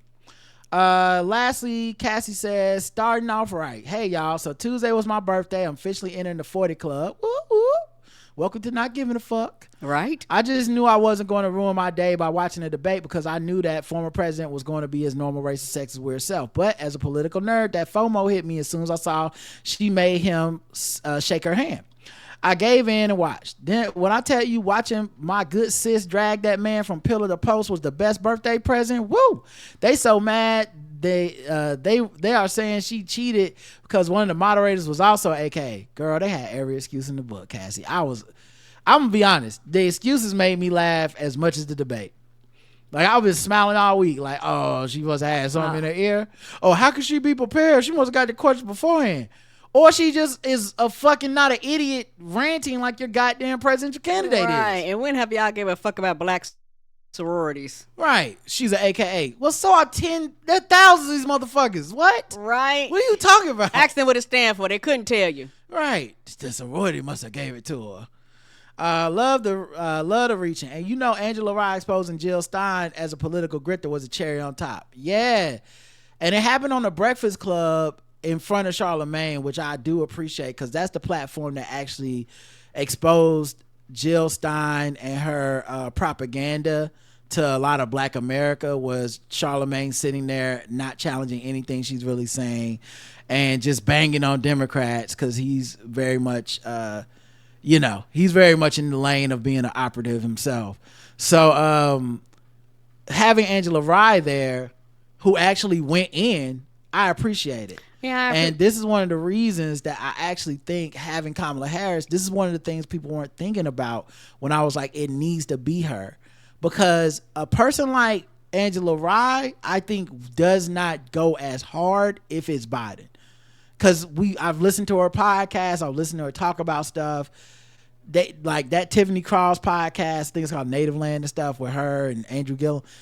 They were doing some kind of wishy-washy talking at the beginning, and I get why, because I get why. I'm not trying to get into all that, but when it's a candidate you want to see win, it's different than a candidate you don't want to see lose. Agreed. And so she went in on Jill Stein and exposed her in a way that Jill Stein will never be prepared for, because she's been getting softball interviews from people like Leonard for 10, 12 years now of them just going, hey, black people shouldn't give away their votes to Democrats, and her being like, yeah, and Democrats are the real problem. And then he doesn't challenge anything. He just agrees, and then they move on to shake hands. And so finally somebody went there and asked some basic questions like how many people are in Congress, and Jill Stein wasn't even prepared to answer that shit. Yeah, and also the thing is, she's not a valuable candidate, and I've always said that, and I will continue to say that.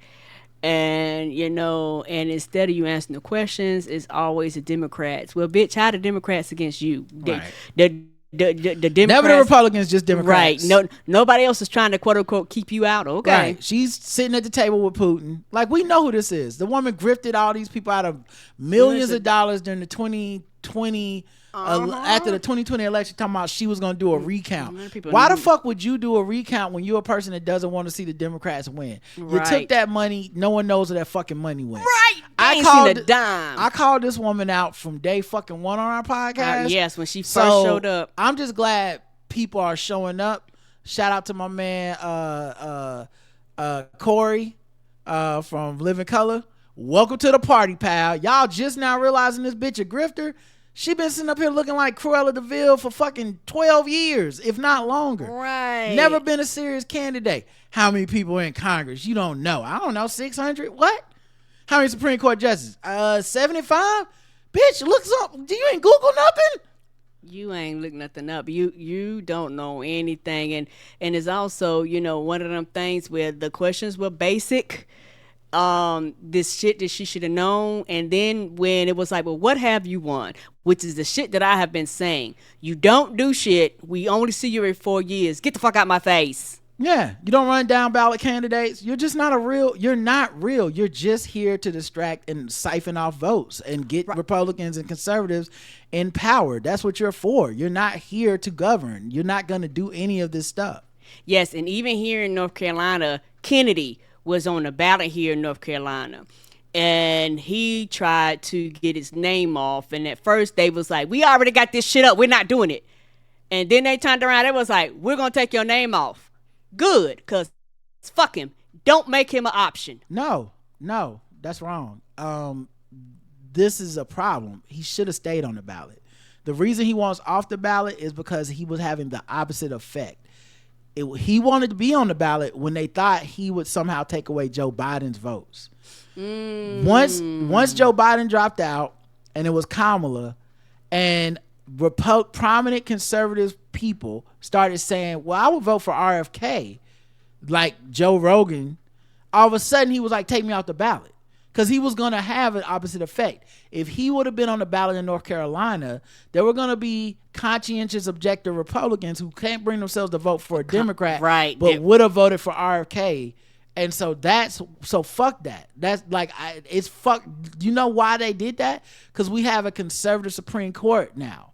And the conservative Supreme Court violated all the fucking rules because we actually don't have time. Early voting was supposed to start through mail last week. And it got delayed. They delayed it on purpose to help Trump. These are people that power is ultimately what they rule on. Right. So actually it is fuck him still, and he should have stayed on the ballot. It's fucked up that they took him off. But back to this. I don't even watch clips of that podcast like that, but I had to run that one. Now, if we can get VP the Congress she needs, we'll be cooking with hot grease. This is how 40 feels, and I'm looking forward to good times. Anyway, have a great weekend, Cass, always. Thank you. I do wonder about, what was the last thing I'm going to say? Oh, Kamala Harris is supposed to talk with the NABJ next week, too. That's gonna be interesting because they better not fuck that up, right? Because I know last time the dude in charge was on some kiss the ring shit, and at this point she is not just the presumptive nominee, but she is extremely popular and doing so well. I really hope that goes well because they got more to lose fucking around than she does. Like if they try to fuck her over, we'll lose more respect for the NABJ than we'll ever lose for her. Agreed. All right, y'all, that's it. We'll be back tomorrow with my man Chris Lamberth at 10 a.m. on Sunday morning. Until next time, I love you. I love you too. Mwah. Bye, everybody. Have